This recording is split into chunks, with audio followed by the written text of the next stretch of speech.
ಭೀತಿ ತೊರೆಯುವ ನಾವು ಪರೀಕ್ಷೆ ಬರೆಯುವ ಪರೀಕ್ಷಾವಾಣಿಯ ನಾವು ನೋಡಿ ಕಲಿಯುವ ಖಾಲಿ ಜಾಗ ಭರ್ತಿ ಮಾಡಿ ಹೊಂದಿಸಿ ಬರೆದು ಲೆಕ್ಕ ಮಾಡಿ ಚಿತ್ರ ಬರೆದು ಭಾಗವ ಹೆಸರಿಸಿ ಎಲ್ಲ ಪ್ರಶ್ನೆಗೂ ಉತ್ತರಿಸಿ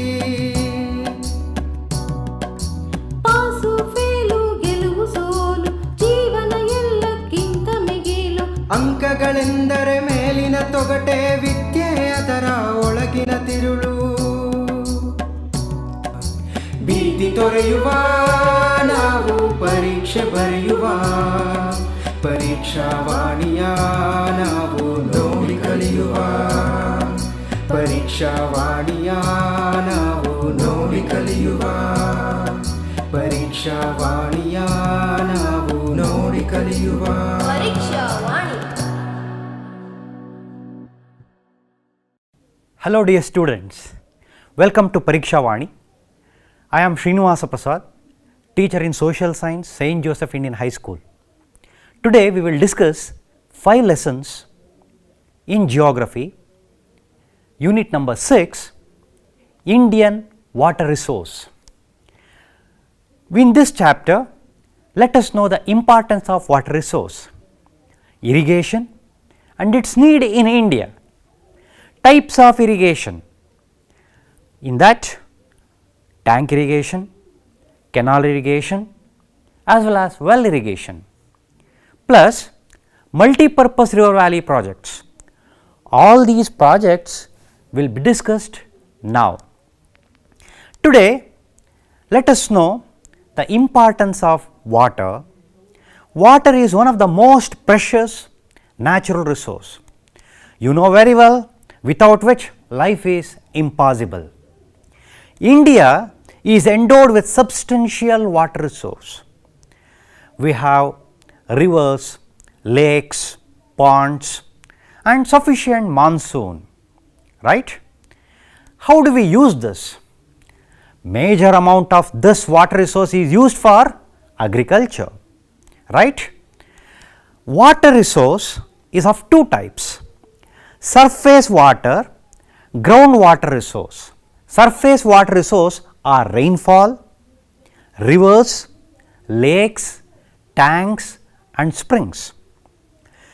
You know that well is the major groundwater resource and it has two types, which are those open well and tube well, right? Let us know about major rivers. Major rivers of India are classified into North Indian rivers and South Indian rivers. South Indian river is also known as peninsular rivers. The North Indian rivers mainly Indus, Ganga, Brahmaputra and their tributaries. And in this table I am going to give you the details of all the rivers of India. First of all, river Indus. River Indus origin, you know that it is at Mount Kailash.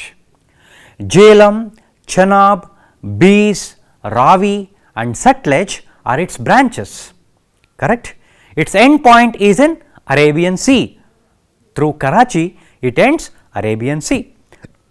This river flows at a length of 2897 kilometers of distance, out of which 709 kilometer flows in India. Dear students, let us know about river Ganga. You know very well, river Ganga takes its birth at Gangotri glacier. Yamuna, Ghagra, Gandak, Ramaganga, Gomati and many other tributaries are there for river Ganga. Now let us know about Brahmaputra river. River Brahmaputra takes its birth near Lake Manasa Sarovara. It joins Ganga and it ends in the Bay of Bengal. Many number of hydroelectric projects are built across this river. River Mahanadi, it rises at Sivahar range, joins the Bay of Bengal. Hirakud project is constructed across river Mahanadi. River Godavari. Godavari takes its birth at Trayambak. It joins the Bay of Bengal. Many hydroelectric projects have been constructed on the river Godavari. You know that Godavari is the largest river in South India. River Krishna takes its birth at Mahabaleshwar.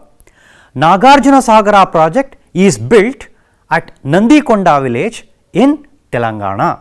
Bhima, Tungabhadra, Koyna, Ghataprabha, Malaprabha are its tributaries. River Kaveri. River Kaveri rises at Talakaveri. It joins Bay of Bengal. Shivanasamudra hydroelectric project is one of the major hydroelectric projects across this river.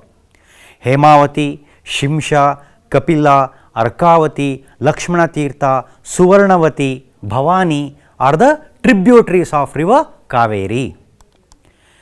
And in this map of India, you can see the rivers located right from the birth to the end point.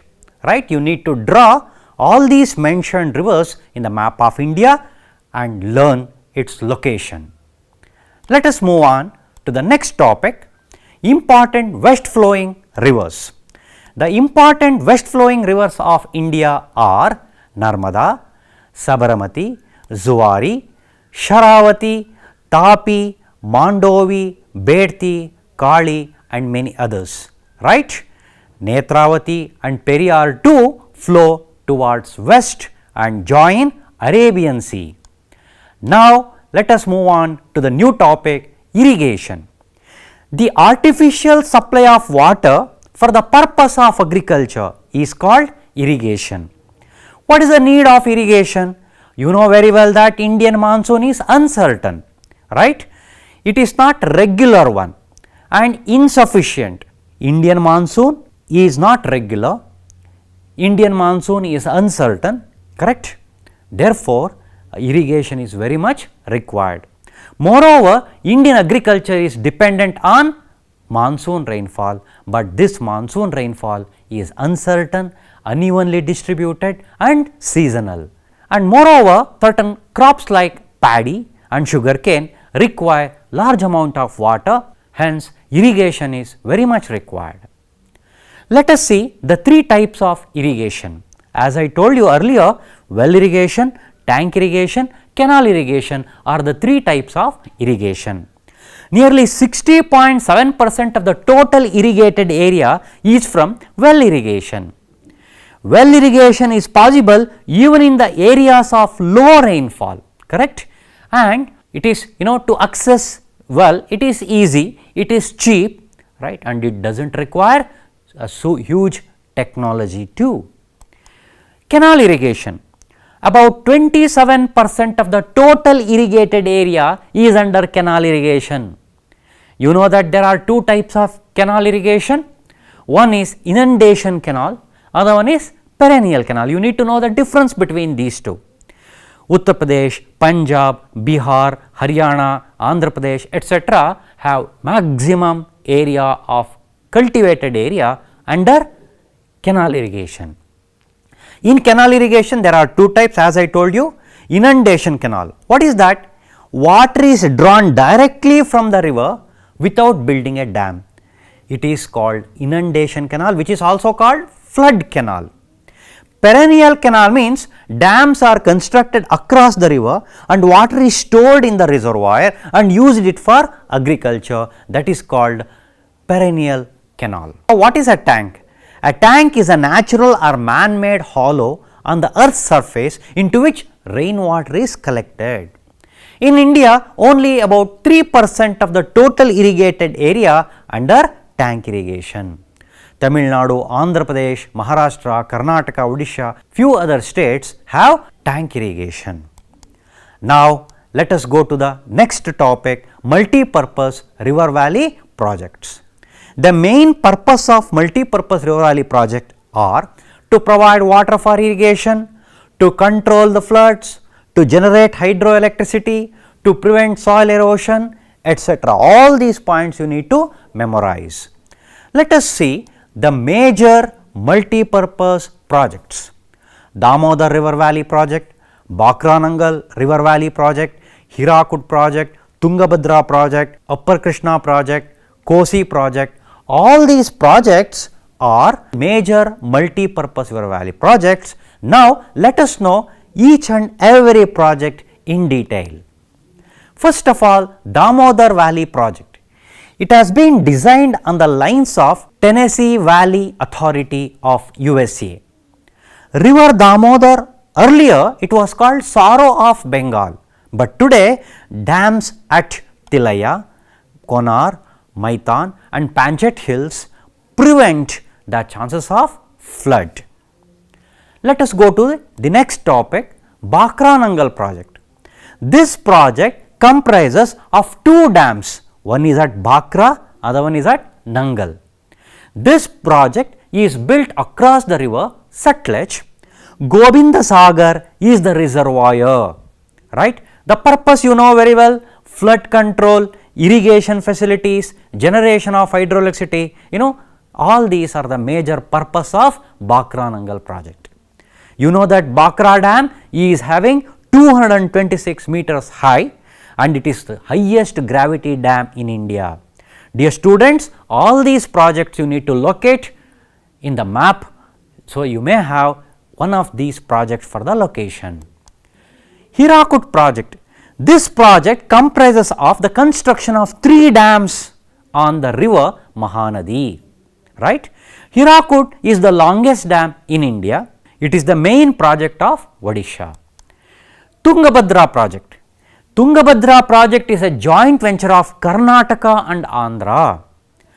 Pampasagara is the reservoir constructed for this project at Mallapuram near Hospet in our Ballari district of Karnataka, right. The next project, Upper Krishna project. The biggest multi-purpose river valley project in North Karnataka is Upper Krishna project. The Alamatti dam and the Narayanapura dams are constructed across river Krishna, mainly to provide irrigation, drinking water and to generate hydroelectricity.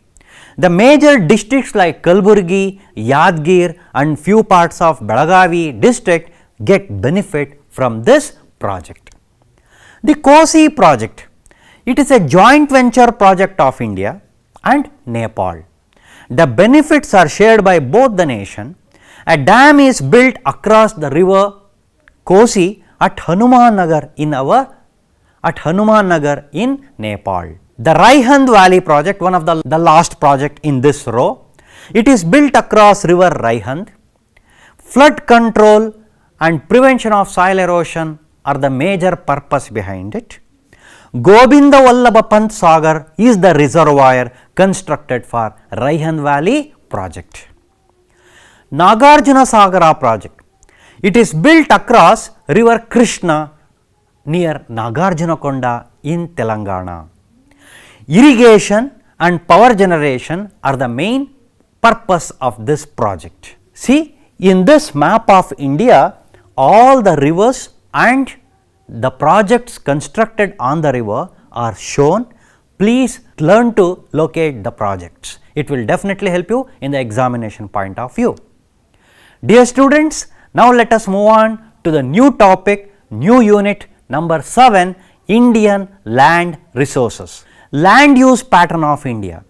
The distribution of land for different uses such as forestry, cultivation, pastures, etc. is called land use. Dear students, which factors impact on the land use?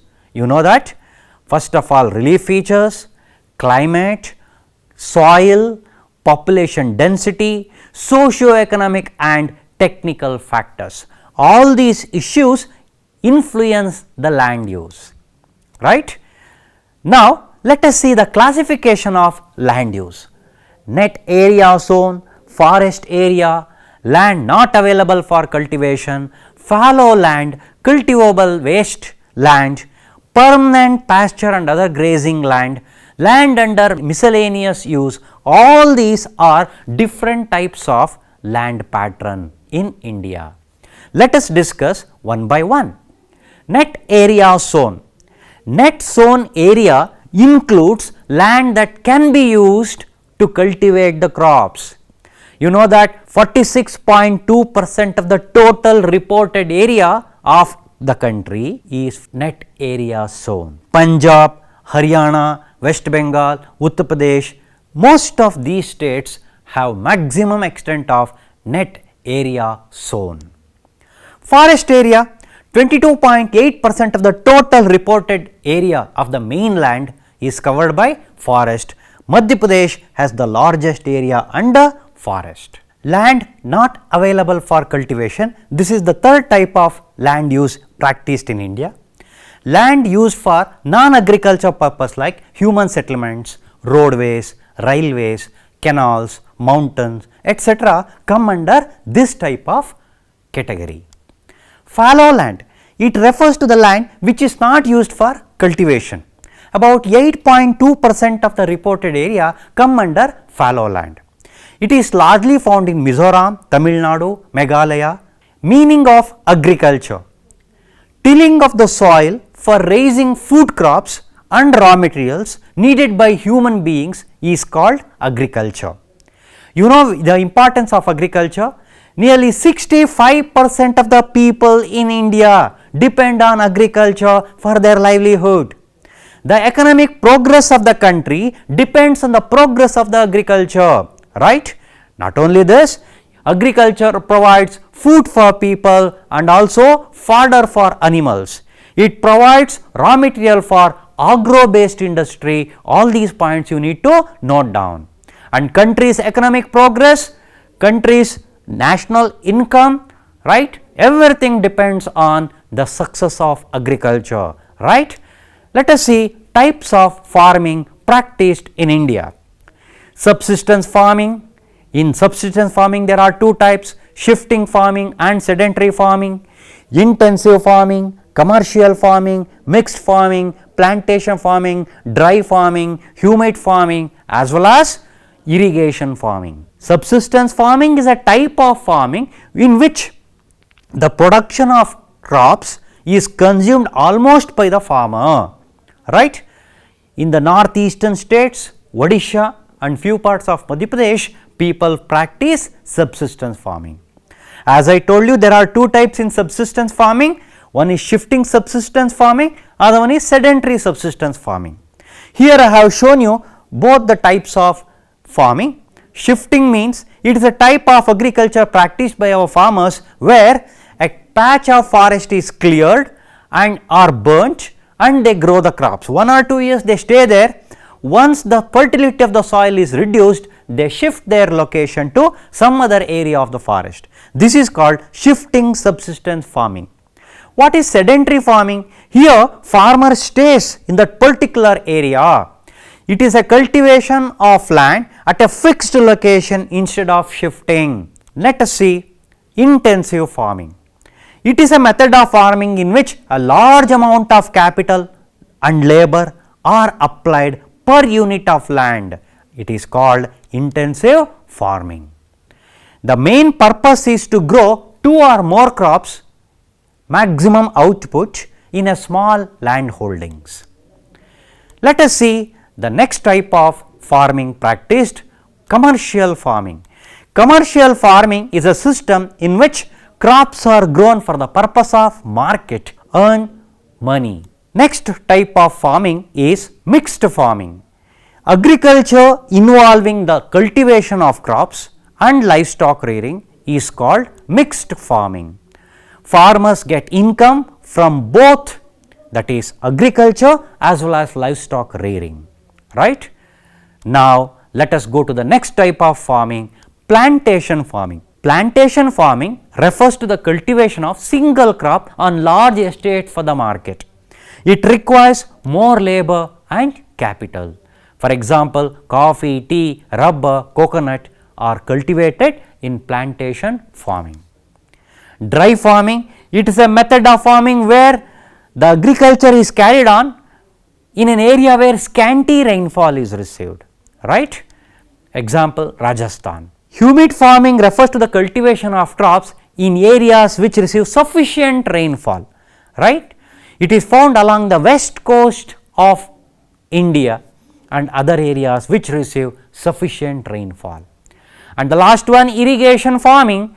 It is a method of farming under which crops are cultivated with the help of irrigation, maybe well irrigation or canal irrigation, etc. Right. Next, we shall move on to the new topic, crop seasons. In India, we have almost 3 crop seasons. They are Kharif crop seasons, Rabi crop seasons and Zaid crop season. Kharif crop season is also called monsoon crop season. Rabi crop season is said as post monsoon crop season, and Zaid crop season is between Kharif and Rabi crop season, which is also called summer crop season. Next, let us move on to know about the detail. In the Kharif crop season, seeds are sown in the month of June or July and harvested in September or October. In the Rabi season, seeds are sown in the month of October or November and harvested in the month of February or March. Example crops are also seen on the TV screen. Let us see Zaid crop, which is also called summer crop season. For example, watermelon, cucumber, oil seeds, vegetables, pulses are grown in Zaid crop season. Dear students, let us know about different types of crops and the geographical requirements to cultivate these crops. First of all, paddy. Paddy requires stagnation of water. It is a Kharif crop. It requires 18 to 25 degrees Celsius of temperature. Alluvial or clay soil, right, is the best type of soil to grow paddy. 100 to 200 centimeters of rainfall per year is required. Andhra Pradesh, Uttar Pradesh, Punjab, Tamil Nadu, Orissa, Karnataka cultivate paddy to the maximum extent. West Bengal is the largest cultivator of paddy. Let us know about wheat crop. Wheat is a Rabi crop. It requires a temperature of about 10 to 15 degrees Celsius and rainfall of about 50 to 70 centimeter. Uttar Pradesh is the largest cultivator of wheat. Likewise, sugar cane. Sugar cane requires 100 to 150 centimeters of rainfall and 21 to 26 degrees Celsius temperature. Right? These are all the geographical requirements I am talking about. It is the main source of sugar, gur, kansari, etc., and it is an annual crop. Uttar Pradesh is the largest cultivator of sugar cane. Let us go to the next topic, tobacco. Tobacco requires 21 to 27 degrees Celsius of temperature to cultivate. Rainfall of about 50 to 100 centimeters a year. Right? Cotton. Cotton requires 21 to 24 degrees Celsius of temperature and 50 to 100 centimeters of rainfall. Right? And it is a tropical and subtropical crop. It is grown as Kharif crop. Tea. It is also a plantation crop. It is a tropical and subtropical crop. Tea crop requires 21 to 30 degrees Celsius of temperature, 150 to 250 centimeters of rainfall a year. It grows best in the deep and fertile soil rich in humus. Dear students, let us go to the next lesson, unit number 8, Indian mineral and power resources. In this lesson, we are going to learn about the meaning and importance of minerals, important minerals of India, their occur, distribution, production, etc. Power resources of India. Right? Let us see the meaning and importance of minerals. Minerals is a natural inorganic substance that possess a definite chemical composition and physical properties. For example, iron, manganese, bauxite, mica, etc., etc. Right? Let us see what is mining. The process of extracting minerals from the earth is called mining. Right? Let us see the important minerals. First of all, iron ore. Iron ore is a ferrous metallic mineral. It is an important raw material for iron and steel, and it is called basic industry. Iron industry is called a basic industry because it is used in almost all the industries. Right? Odisha is the largest producer of iron ore in India.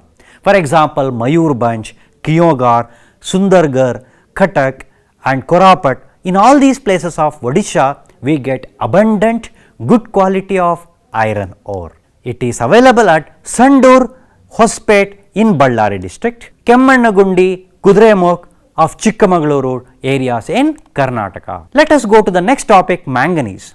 It is the most important ferroalloy metal. It is available in Maharashtra, Madhya Pradesh, Karnataka, etc. And Odisha is the largest possessor and producer of manganese ore in India. In the manufacture of dry batteries, paints, glass, pottery, etc. etc. Bauxite, the next mineral is bauxite. It is the main source of aluminum, right? India has rich deposit of bauxite. In Karnataka, we have at Uttara Kannada, Belagavi, Chikmagaluru districts. In India, it is available at Odisha, Gujarat, Jharkhand, Tamil Nadu and Madhya Pradesh. And bauxite is mainly used in the production of aluminum. Please do not forget this. And now about mica. Mica is an important non-metallic mineral, right? Andhra, Rajasthan, Jharkhand, Bihar, in all these places we get mica. Mica sheets are used in electrical industry, telephone, aeroplanes, automobiles, wireless communication, etc. In all these fields we use mica.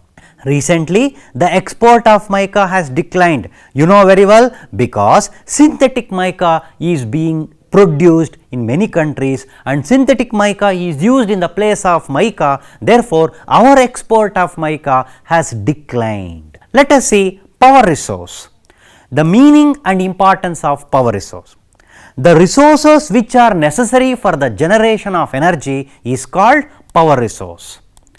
First of all, let us see the classification of resources. As I have shown you here, there are two types of resources: conventional power resource, non-conventional power resource. Conventional power resources are coal, petroleum, natural gas. Non-conventional power resources are solar, wind, tidal, geothermal, etc. Coal is a fuel substance of plant origin. It is composed largely of carbon. The vegetative matter which was buried in the past ages has changed into coal due to high temperature and pressure. The vegetative matter has been converted into coal, right? Indian coal belong to two different periods. One is Gondwana period, another one is tertiary coal deposits. In India, coal reserves are located largely in the states of Jharkhand, Chhattisgarh, Odisha, Maharashtra, Telangana and West Bengal. The importance of coal. Coal is used in smelting of iron ore, ships and locomotives. It also provides many byproducts such as ammonia, coal tar, coal gas, benzol, naphtha, sulfur, etc. Right? They are also used in dyes, colors, plastics, synthetic fiber, rubber, etc. Now, let us go to the next topic, petroleum. Petroleum is a mineral oil which is composed of hydrocarbons, right? It is an important source of commercial energy and it is largely used for transport purpose. It also provides raw materials for petrochemical industries such as synthetic rubber, synthetic fiber, drugs production, fertilizers and dye stuffs, etc. Distribution, if you see, India has very small quantity of petroleum reserves. It is found at Bombay High, Gujarat, Assam, Andhra Pradesh and Tamil Nadu. Bombay High oil field is extended in Arabian Sea. It is found in Arabian Sea, right? Petroleum was first discovered in India at Makum in Assam. Let us move on to the next topic, hydroelectricity. Hydroelectricity is a renewable, cheaper and has high calorific value than coal and oil. You know very well, the first hydroelectric power plant was started at Darjeeling, but it was unsuccessful. The second or the successful hydroelectric generation was at Shivanasamudram across the river Kaveri. In Karnataka, you have hydroelectric power generating stations at Shivanasamudram, Shimsha, Shravati, Linganamakki, Varahi, Alamatti, Kali, etc. Now let us move on to the new topic, nuclear power resource. The energy generated from the atomic minerals is called nuclear power. India has large reserves of atomic minerals, particularly uranium and thorium. In India, nearly we have about 8 nuclear power stations. The first nuclear power plant was set up at Tarapur in the year 1969, and on the screen you can see all the nuclear power stations. Let us discuss need for non-conventional power resource. In India, non-conventional power resources are found in abundance. They are renewable, pollution free and eco-friendly. They can be conveniently supplied to urban areas as well as rural areas. Let us see the new topic, energy crisis.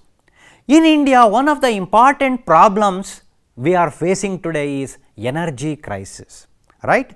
There is a great demand for energy, but the production is very limited because meager deposits and shortage of petroleum reserves, poor quality of coal, erratic rainfall, loss of power during the transmission, limited use of non-conventional energy resources are the reasons for energy crisis in India. But what are the remedies? The remedies, increase the production of petroleum and coal, steps to be taken to have substitutes for oil and coal, and importance must be given to increase water power generation, that is hydroelectric generation. Let us move on to the new lesson, that is the 9th lesson, Indian transport and communication. Let us know about the 5 types of roadways. Golden quadrilateral superhighways, right? The Golden Quadrilateral is a project with 4 to 6 lanes, correct? National Highway Authority of India maintains and constructs this Golden Quadrilateral road plan, which is also called super highways. National highways, these trunk roads connect the state capitals with the national capital. The Central Public Works Department looks after the construction and maintenance of national highways. State highways, state highways connect the district headquarters with the state capital, right? State Public Works Department will take care of the maintenance and construction of them. District roads, Jilla Panchayat is in charge of these district roads which connect taluks and state highways. Village roads, these roads link villages with another towns. Most of them are non-metalled roads, right? Let us go to the next topic, border roads. Border roads in the border areas between the two nations, right, which are especially used for the defense purpose, they are called border roads. Border Road Development Authority will take care of the construction and maintenance of border roads. Now, let us go to the next topic, railway transport. Railways are very useful to carry heavy goods and a large number of passengers over a long distance. They are very much useful for the development of agriculture, industry and overall economy of India. The first railway line, you know that it was laid between Bombay and Thane in 1853, later between Kolkata and Raniganj, afterwards in 1864 Chennai and Arkonam. Let us go to the waterways, the next type. Waterway provides navigation facility by means of ships and boats, right. Waterways, there are 2 types, inland waterways and ocean waterways. And on the screen I am showing you the difference between inland waterways and ocean waterways. Inland waterways are carried on the rivers, lakes, backwaters, canals, etc. Ocean waterway transport is through seas or ocean from one nation to another. Nearly 85% of our foreign trade is through ocean waterway. And here there is a map, and all the important ports of the eastern and the western are located. Say for example, Kandla, Mumbai, Nhava Sheva, right, Goa, Mormugao and New Mangalore port, Karwar, right, Cochin, Toothukudi, Chennai, Ennore, Visakhapatnam, Kolkata, right, Paradweep. All these important ports need to be located exactly, right, on the map of India, because one of the ports may be asked in the examination point of view. Kolkata. Kolkata, it is a riverine port located on the left bank of river Hooghly.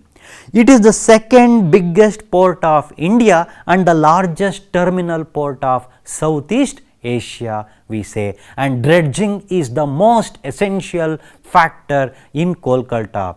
So, we clear the silt so the big ships can arrive up to the shore, we say.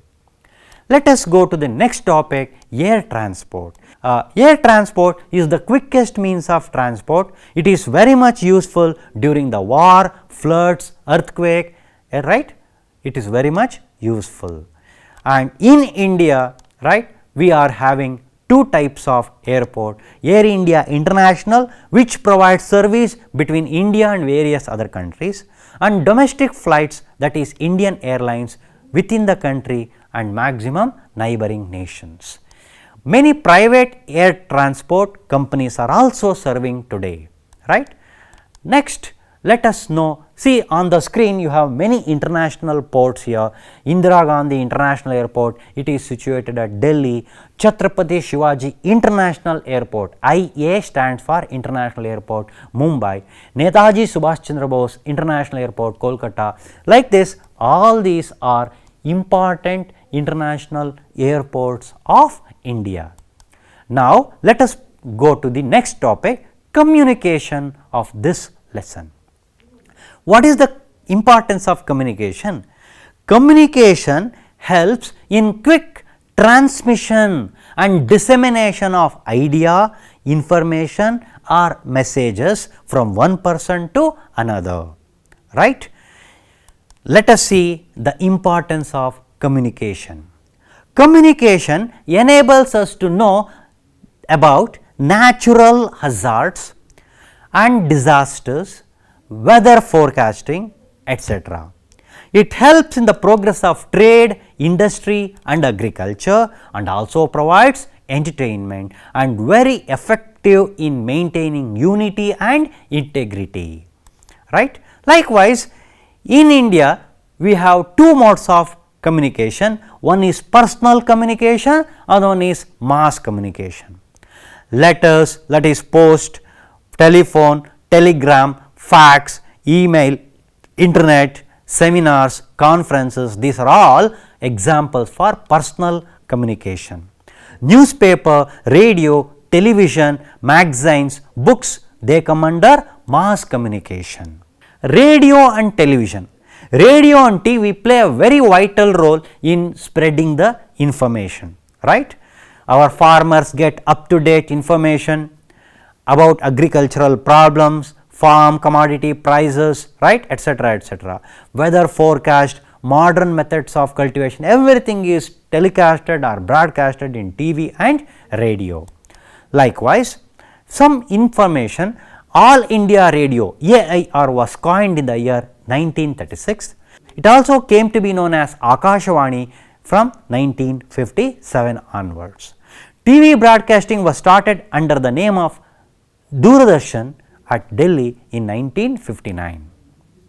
Newspaper, more than a lakh newspapers and periodicals in different languages are registered in India. One of the oldest and still circulating newspaper of India is Bombay Samachar, published in Gujarati language. It was started in 1822. Let us see about GIS. What is GIS? Geographical Informative System. GIS is a computer based system which can accumulate and internet data on the earth's surface. What is GPS? Global Positioning System indicates the location of a stationary or moving object or a person through pointing out the latitude and longitude and height above the sea level. What is RST? Remote Sensing Technology. It collects information regarding the earth's surface. It gathers information about the distance between two objects without touching the object. That is called remote sensing technology. Dear students, let us move on to the new lesson, unit number 10, Indian industries. You know very well that conversion of raw material into usable product is known as manufacturing industry, correct? Let us see the importance of it.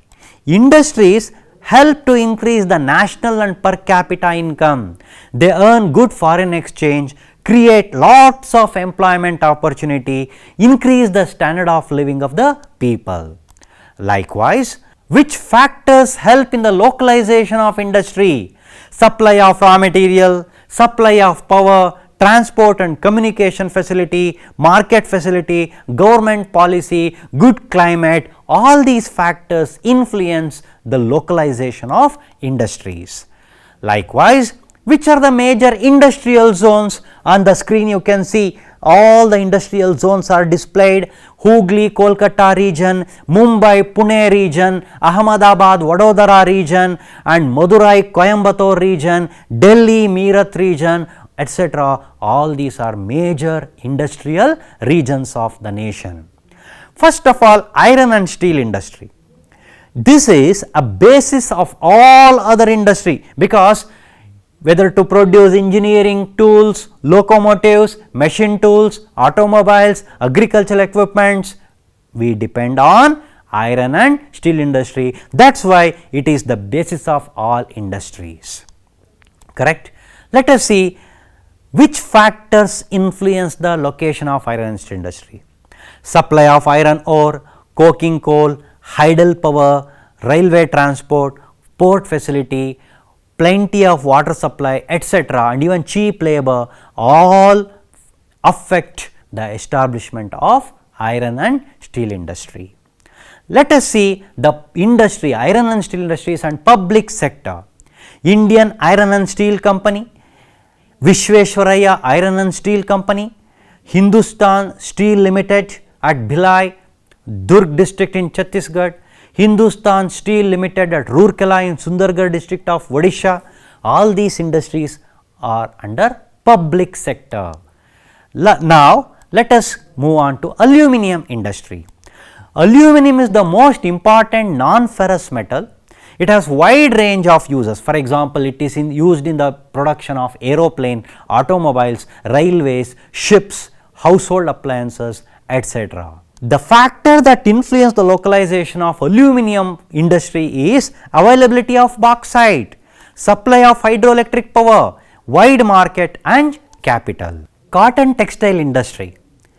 The first modern cotton textile industry was started in the year 1854. When a cotton mill was set up at Mumbai, cotton textile industry was started in 1854. It was the first cotton textile industry of Mumbai. The location of cotton textile industry is governed by supply of raw cotton, power, vast market, capital, skilled labor and humid climate. You know, dear students, Mumbai is called Cotton Police of India. It is also called Manchester of India. Let us know about knowledge based industries. Knowledge based industry require intellectual capability rather than any physical inputs and raw materials. India has the potential to become a leading knowledge based industry with its young population. Please underline, with its young population and growing information technology. Information technology is a key knowledge based industry, and the production of components like software and hardware is the main factor here. In Karnataka, Bengaluru is the most important center for urban software industry, and it is called Silicon Valley of India. Dear students, today in this class we discussed right from lesson number 6 in geography till the lesson number 10, right? Right from 6 to 10 we have discussed so many issues, so many topics. All these are very important in the examination point of view. And on your screen there are certain important most likely questions, they are for your practice. Say for example, list out major industrial regions of India, give account of aluminum industry in India, describe the distribution of cotton textile industry of India.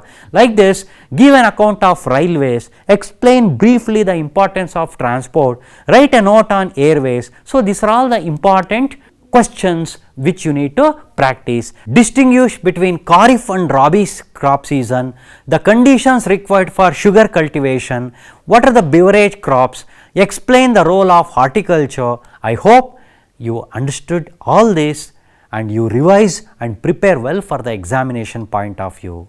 I wish you all the best, you revise well. Again I meet you for the remaining lessons of geography and business studies. All the best. Thank you.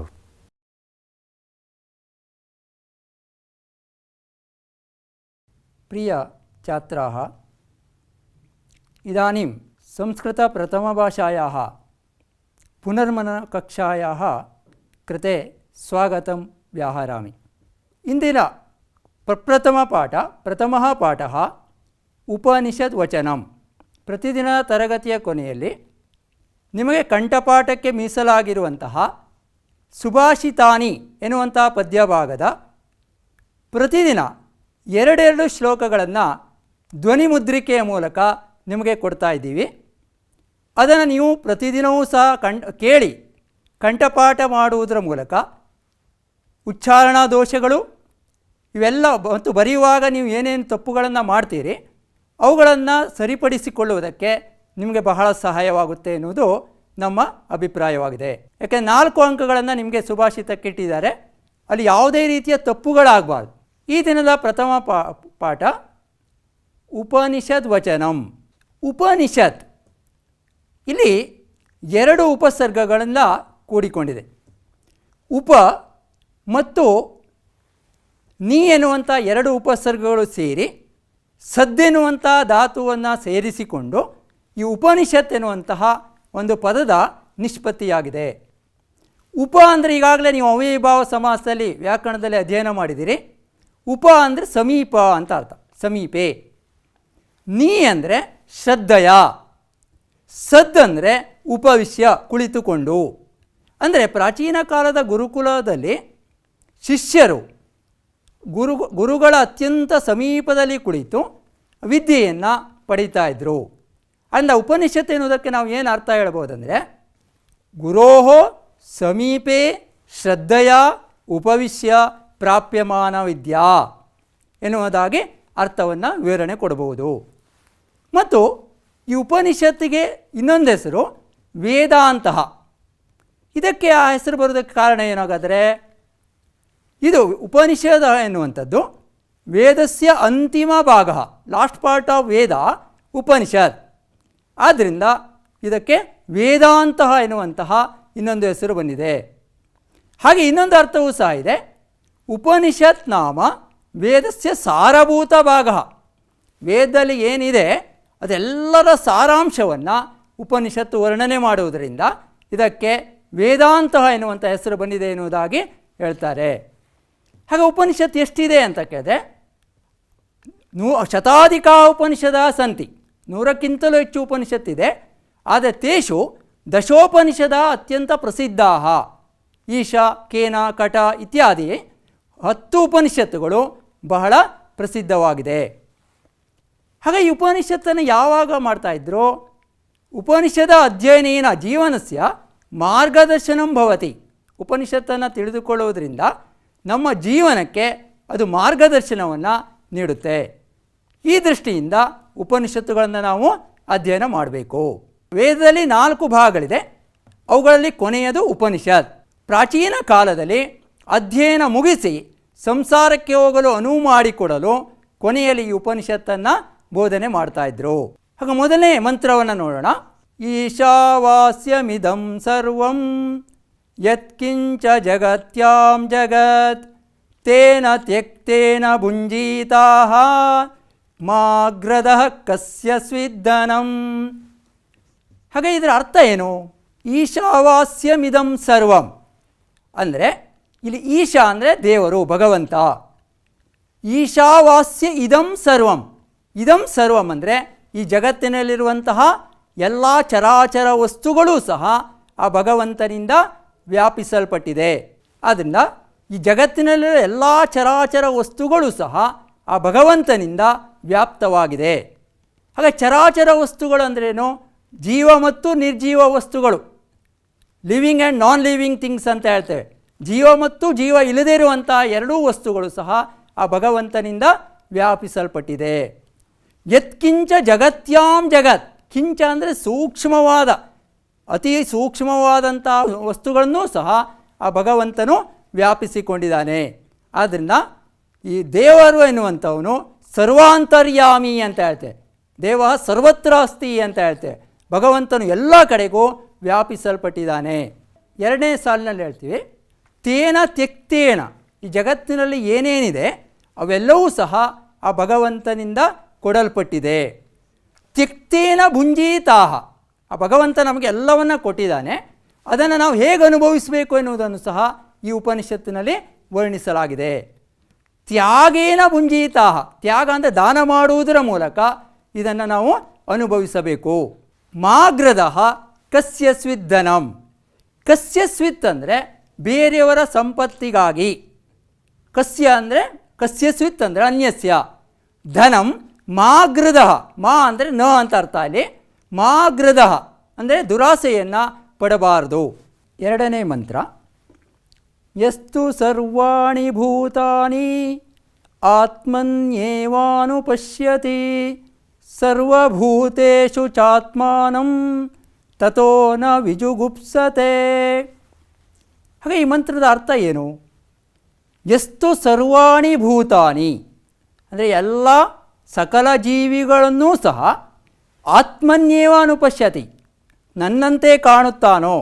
ಸಕಲ ಜೀವಿಗಳಲ್ಲಿಯೂ ಸಹ ಯಾವನು ತನ್ನನ್ನು ಕಾಣುತ್ತಾನೆಯೋ ಅವನು ಜೀವನದಲ್ಲಿ ಪಾಪಕರ್ಮಗಳನ್ನು ಮಾಡುವುದಿಲ್ಲ. ಅಥವಾ ತಥೋನ ವಿಜುಗುಪ್ಸತೆ, ಆ ಪ್ರಾಣಿಗಳ ಯಾವುದೇ ರೀತಿಯಲ್ಲಿ ದ್ವೇಷ ಮಾಡಲ್ಲ ಅಥವಾ ಅಸೂಯೆಯನ್ನು ಪಡಲ್ಲ. ಆ ಸಕಲ ಜೀವಿಗಳನ್ನೂ ಸಹ ತನ್ನಂತೆಯೇ ಕಾಣುತ್ತಾನೆ. ಇನ್ನು ಮೂರನೇ ಮಂತ್ರ, ಏಕೋ ದೇವಃ ಸರ್ವಭೂತೇಷು ಗೂಢಃ ಸರ್ವವ್ಯಾಪಿ ಸರ್ವಭೂತಾಂತರಾತ್ಮಾ ಕರ್ಮಾಧ್ಯಕ್ಷಃ ಸರ್ವಭೂತಾದಿವಾಸಃ ಸಾಕ್ಷಿ ಚೇತ ಕೇವಲೋ ನಿರ್ಗುಣಶ್ಚ. ಏಕೋ ದೇವ ಅಂದರೆ ಜಗತ್ತಿನಲ್ಲಿರುವಂತಹ ದೇವರು ಎಲ್ಲರೂ ಒಬ್ಬನೇ. ದೇವ ಏಕಃ ತಸ್ಯ ನಾಮಾನಿ ಬಹೂನಿ ಭವಂತಿ ಅಂತ ಹೇಳ್ತೇವೆ. ದೇವರು ಒಬ್ಬನೇ, ಆದರೆ ಅವನಿಗೆ ಬೇರೆ ಬೇರೆ ಹೆಸರುಗಳಿದೆ. ಬೇರೆ ಬೇರೆ ಹೆಸರುಗಳಿಂದ ಆ ದೇವರನ್ನು ನಾವು ಕರಿತೀವಿ. ಅದರಿಂದ ಏಕೋ ದೇವ ಸರ್ವಭೂತೇಷು ಗೂಢ, ಭೂತ ಅಂದರೆ ಪ್ರಾಣಿಗಳು, ಸಕಲ ಜೀವಿಗಳಲ್ಲಿಯೂ ಸಹ ಆ ಭಗವಂತನು ಇದ್ದಾನೆ. ಹಾಗೆ ಹೇಗಿದ್ದಾನೆ? ಸ ಗೂಢ, ಗೂಢ ಅಂದರೆ ಗೌಪ್ಯವಾಗಿ, ರಹಸ್ಯ ರೂಪದಿಂದ ಸಕಲ ಜೀವಿಗಳಲ್ಲಿಯೂ ಸಹ ಪರಮಾತ್ಮನು ಅಡಗಿದ್ದಾನೆ. ಸರ್ವವ್ಯಾಪಿ ಅಂದರೆ ದೇವ ಸರ್ವತ್ರ ಅಸ್ತಿ ಅಂತ ನಾವು ಹೇಳ್ತೇವೆ. ದೇವ ಸರ್ವಾಂತರ್ಯಾಮಿ ಅಂತ ಏನು ಹೇಳ್ತೀವಿ, ಸಹ ಸರ್ವವ್ಯಾಪಿ. ಸರ್ವಭೂತಾಂತರಾತ್ಮ, ಸಕಲ ಜೀವಿಗಳಲ್ಲೂ ಸಹ ಅವನು ಅಂತರಾತ್ಮ, ಅಂತ ಅಂದರೆ ಒಳಗೆ, ಆತ್ಮ ರೂಪದಲ್ಲಿ ಆ ದೇವನು ವಾಸವಾಗಿದ್ದಾನೆ. ಸ ಕರ್ಮಾಧ್ಯಕ್ಷ, ಕರ್ಮ ನಿಯಾಮಕ, ಸಕಲ ಕರ್ಮಗಳನ್ನು ಅಂದರೆ ಕೆಲಸಗಳನ್ನೂ ಸಹ ನಮ್ಮಿಂದ ಮಾಡಿಸುವಂಥವನು ಆ ದೇವನಾಗಿದ್ದಾನೆ. ಸರ್ವಭೂತಾದಿವಾಸ ಸಾಕ್ಷಿ, ನಾವು ಮಾಡುವಂಥ ಸಕಲ ಕಾರ್ಯಗಳನ್ನೂ ಸಹ ಆ ಭಗವಂತನು ನೋಡ್ತಾ ಇರ್ತಾನೆ, ವೀಕ್ಷಣೆ ಮಾಡ್ತಾ ಇರ್ತಾನೆ. ಚೇತ, ಚೇತ ಅಂದರೆ ಚೈತನ್ಯದಾಯಕ, ನಮಗೆ ಚೈತನ್ಯ ಇರುವುದು ಎಲ್ಲಿಯವರೆಗೆ? ನಮ್ಮ ದೇಹದಲ್ಲಿ ಆತ್ಮ ಇರುವವರೆಗೆ ನಮಗೆ ಚೈತನ್ಯ ಇರುತ್ತೆ. ಆದ್ದರಿಂದ ಸಹ ಚೈತನ್ಯದಾಯಕ ಮತ್ತು ನಿರ್ಗುಣಶ್ಚ, ಗುಣಾತೀತ, ದೇವರನ್ನು ವರ್ಣನೆ ಮಾಡುವಾಗ ಹೇಳ್ತೀವಿ ನಿರ್ಗುಣ ನಿರಾಕಾರ ಅಂತ ಹೇಳ್ತೇವೆ. ದೇವರಿಗೆ ಯಾವುದೇ ರೀತಿಯ ಆಕಾರ ಇಲ್ಲ. ಆಕಾರಗಳನ್ನು ಸೃಷ್ಟಿ ಮಾಡಿಕೊಂಡಿಂಥವರು ನಾವು ಭಕ್ತರಾದವರು. ದೇವರು ಈ ರೀತಿ ಇದ್ದಾನೆ, ಈ ರೂಪದಲ್ಲಿದ್ದಾನೆ. ಆದ್ದರಿಂದ ದೇವನಿಗೆ ಯಾವುದೇ ರೂಪ ಇಲ್ಲ ಮತ್ತು ಗುಣರಹಿತ, ಸತ್ವ ರಜಸ್ ತಮೋ ಗುಣ ಅಂತ ಏನು ಹೇಳ್ತೀವಿ, ಆ ಎಲ್ಲ ಗುಣಗಳಿಂದ ರಹಿತನಾಗಿರುವಂಥವನು ಆ ಭಗವಂತನಾಗಿದ್ದಾನೆ ಎನ್ನುವುದಾಗಿ ಈ ಉಪನಿಷತ್ತಿನ ಮಂತ್ರದಲ್ಲಿ ವರ್ಣಿಸಲಾಗಿದೆ. ಇನ್ನು 4ನೇ ಮಂತ್ರ, ಯಥಾ ನದ್ಯ ಸ್ಯಂದಮಾನಾಃ ಸಮುದ್ರೇ ಅಸ್ತಂ ಗಚ್ಚಂತಿ ನಾಮರೂಪೇ ವಿಹಾಯ ತಥಾ ವಿದ್ವಾನ್ ನಾಮರೂಪಾದ್ ವಿಮುಕ್ತಃ ಪರಾತ್ಪರಂ ಪುರುಷಮುಪೈತಿ ದಿವ್ಯಂ. ಯಥಾ ನದ್ಯ, ನದಿ ನದ್ಯೌ ನದ್ಯ ಅಂತ ಬರುತ್ತೆ. ಅಂದರೆ ಹೇಗೆ ನದಿಗಳೆಲ್ಲವೂ ಸಹ ಹರಿಯುತ್ತಿರುವಂಥ ಎಲ್ಲ ನದಿಗಳು ಕೊನೆಯಲ್ಲಿ ಎಲ್ಲಿ ಸೇರ್ತವೆ? ಸಮುದ್ರದಲ್ಲಿ ಸೇರಿ ಒಂದಾಗುತ್ತವೆ. ಆದರೆ ಸೇರೋದಕ್ಕಿಂತ ಮೊದಲು ಏನು ಮಾಡ್ತವೆ? ನಾಮರೂಪೇ ವಿಹಾಯ, ತಮ್ಮ ತಮ್ಮ ಹೆಸರುಗಳನ್ನು ಕಳೆದುಕೊಂಡು ಆ ಸಮುದ್ರದಲ್ಲಿ ಒಂದಾಗುತ್ತವೆ. ನೋಡಿ, ನದಿಗಳಿಗೆ ಬೇರೆ ಬೇರೆ ಹೆಸರುಗಳಿಂದ ನಾವು ಕರೀತೀವಿ. ಗಂಗಾ, ಯಮುನಾ, ಕಾವೇರಿ, ಗೋದಾವರಿ ರೀತಿ ಆ ಎಲ್ಲ ಹೆಸರಿನಿಂದ ಕರೆಯಲ್ಪಡುವಂಥ ನದಿಗಳು ಸಮುದ್ರದಲ್ಲಿ ಸೇರಿದ ನಂತರ ಅಥವಾ ಸೇರುವಾಗ ನಮ್ಮ ಹೆಸರುಗಳನ್ನು ನಾವು ಕಳೆದುಕೊಳ್ಳುತ್ತವೆ. ತಥಾ ವಿದ್ವಾನ್ ನಾಮರೂಪಾದ್ ವಿಮುಕ್ತ, ಅದೇ ರೀತಿ ಪಂಡಿತನಾದವನು ನಾಮರೂಪಾತ್ ವಿಮುಕ್ತ, ತನ್ನ ಹೆಸರುಗಳನ್ನು ಕಳೆದುಕೊಂಡು, ಇಲ್ಲಿ ಹೆಸರು ಅಂತ ಅರ್ಥ ತನ್ನಲ್ಲಿರುವಂಥ ಅಹಂಕಾರವನ್ನು ತ್ಯಜಿಸಿದವನಾಗಿ, ತನ್ನಲ್ಲಿರುವಂಥ ಎಲ್ಲ ವ್ಯಾಮೋಹಗಳನ್ನು ಬಿಟ್ಟು ವಿದ್ವಾನ್, ವಿದ್ವಾನ್ ಅಂದರೆ ಆತ್ಮಜ್ಞಾನಿಯನ್ನು ಪಡೆದವನು, ಆತ್ಮಜ್ಞಾನಿಯಾದವನು ಪರಾತ್ಪರಂ ಪುರುಷಮುಪೈತಿ ದಿವ್ಯಂ. ಪರಾತ್ಪರಂ ಅಂದರೆ ಶ್ರೇಷ್ಠವಾದಂತಹ ಆ ಮತ್ತು ಕೊನೆಯಲ್ಲಿ ದಿವ್ಯಂ ಪುರುಷಂ ಉಪೈತಿ, ಶ್ರೇಷ್ಠವಾದಂತಹ ಭಗವಂತನ ಸಾನ್ನಿಧ್ಯವನ್ನು ಪಡೆಯುತ್ತಾನೆ. ಅಥವಾ ಕೊನೆಯಲ್ಲಿ ನಾವು ಧರ್ಮ ಅರ್ಥ ಕಾಮ ಮೋಕ್ಷ ಅಂತ ಏನು ಚತುರ್ವಿಧ ಪುರುಷಾರ್ಥಗಳನ್ನು ಹೇಳ್ತೀವಿ, ಕೊನೆಯದಾದಂತಹ ಆ ಮೋಕ್ಷವನ್ನು ಹೊಂದುತ್ತಾನೆ ಎನ್ನುವುದು ಈ ಶ್ಲೋಕದ ಅಥವಾ ಈ ಮಂತ್ರದ ಅರ್ಥವಾಗಿದೆ. ಇದಕ್ಕೆ ಸಂಬಂಧಪಟ್ಟಂತಹ ಕೆಲವು ಮಾದರಿ ಪ್ರಶ್ನೆಗಳನ್ನು ನಾನು ಇಲ್ಲಿ ಹೇಳೋದಕ್ಕೆ ಇಷ್ಟಪಡ್ತೀನಿ. ಏಕವಾಕ್ಯೇನ ಉತ್ತರತ, ಅದೇ ರೀತಿಯಲ್ಲಿ ಚತುರ್ಥ ಪದಂ ಲಿಖತ ಎನ್ನುವಂಥ ಪ್ರಶ್ನೆಗಳನ್ನು ಸಹ ಕೇಳಬಹುದು. ಅದಕ್ಕೆಲ್ಲಕ್ಕಿಂತ ಬಹಳ ಮುಖ್ಯವಾಗಿ ಎಲ್ಲ ಶ್ಲೋಕ 4 ಶ್ಲೋಕಗಳಿದೆ. ಈ 4 ಶ್ಲೋಕಗಳ ತಾತ್ಪರ್ಯವನ್ನು ಎಲ್ಲ ವಿದ್ಯಾರ್ಥಿಗಳು ಗಮನವಿಟ್ಟು ಇದನ್ನು ಅಧ್ಯಯನ ಮಾಡಬೇಕು. ಯಾಕೆಂದರೆ ಶ್ಲೋಕ ತಾತ್ಪರ್ಯಂ ಕನ್ನಡ, ಆಂಗ್ಲ ಭಾಷಾ ಅಥವಾ ಸಂಸ್ಕೃತ ಭಾಷಾಯಾಮ್ ಲಿಖತ ಅಂತ ಕೇಳ್ತಾರೆ. ಆದ್ದರಿಂದ 3 ಅಂಕಗಳ ಪ್ರಶ್ನೆಗಳಾಗಿರುತ್ತೆ ಇದು. ಆದ್ದರಿಂದ ಎಲ್ಲ ವಿದ್ಯಾರ್ಥಿಗಳು ಇಲ್ಲಿ ಈ 4 ಮಂತ್ರದ ತಾತ್ಪರ್ಯವನ್ನು ಸರಿಯಾಗಿ ಅಧ್ಯಯನ ಮಾಡಿದರೆ 3 ಅಂಕಗಳನ್ನು ಸುಲಭವಾಗಿ ಪಡೆದುಕೊಳ್ಳುವುದಕ್ಕೆ ಸಾಧ್ಯವಾಗುತ್ತೆ. ಇನ್ನು 2ನೇ ಪಾಠ ತ್ಯಾಗಧನಃ. ಹಾಗೆ ತ್ಯಾಗ ಎನ್ನುವುದು ಏನು ಅಂತಂದರೆ, ತ್ಯಾಗ ನಾಮ ಕಶ್ಚನ ಗುಣಶ್ರೇಷ್ಠ. ಮನುಷ್ಯನಿಗೆ ಅನೇಕ ಸದ್ಗುಣಗಳಿದೆ, ಆ ಸದ್ಗುಣಗಳಲ್ಲಿ ತ್ಯಾಗ ಎನ್ನುವುದು ಸಹ ಒಂದಾಗಿದೆ. ಹಾಗಾಗಿ ಪ್ರಸ್ತುತ ಈ ಕಥೆಯಲ್ಲಿ ಮುಖ್ಯವಾಗಿ ಮಾನವೀಯ ಮೌಲ್ಯಗಳಲ್ಲಿ ಒಂದಾದಂತಹ ತ್ಯಾಗದ ಗುಣವನ್ನು ಇಲ್ಲಿ ವಿಶೇಷವಾಗಿ ನಾವು ಕಾಣುವುದರಿಂದ, ಮತ್ತು ಇಲ್ಲಿ ದಧೀಚಿ ಮಹರ್ಷಿಗಳ ತ್ಯಾಗ ಗುಣವೇ ಪ್ರಧಾನವಾಗಿರುವುದರಿಂದ ಇಲ್ಲಿ ತ್ಯಾಗಧನ, ತಪೋಧನನಾಗಿರುವಂಥ ದಧೀಚಿ ಮಹರ್ಷಿ ಈ ಕಥೆಯ ಕೊನೆಯಲ್ಲಿ ತ್ಯಾಗಧನ ಎನ್ನುವ ಹೆಸರಿನಿಂದ ಪ್ರಸಿದ್ಧಿಯನ್ನು ಪಡಿತಾನೆ. ಆದ್ದರಿಂದ ಇಲ್ಲಿ ಶೀರ್ಷಿಕೆಯನ್ನು ತ್ಯಾಗಧನ ಎನ್ನುವುದಾಗಿ ಕೊಡಲಾಗಿದೆ. ಹಾಗಾದರೆ ಮಾನವೀಯ ಮೌಲ್ಯಗಳು ಯಾವ್ಯಾವುದು ಅಂತ ಕೇಳಿದ್ರೆ, ಸತ್ಯಂ, ಶಾಂತಿ, ಅಹಿಂಸಾ, ಪ್ರಾಮಾಣಿಕತ, ಅಸ್ತೇಯ, ತ್ಯಾಗ ಇತ್ಯಾದಿಯ ಜೀವನ ಮೌಲ್ಯಾನಿ. ಈ ಎಲ್ಲ ಸದ್ಗುಣಗಳನ್ನು ನಮ್ಮ ಜೀವನದಲ್ಲಿ ನಾವು ಅಳವಡಿಸಿಕೊಳ್ಳುವುದರ ಮೂಲಕ ನಮ್ಮ ಮನುಷ್ಯ ಜೀವನವನ್ನು ಸಾರ್ಥಕಪಡಿಸಿಕೊಳ್ಳಬೇಕು ಎನ್ನುವಂಥದ್ದು ಈ ಕಥೆಯ ಮೌಲ್ಯವಾಗಿದೆ.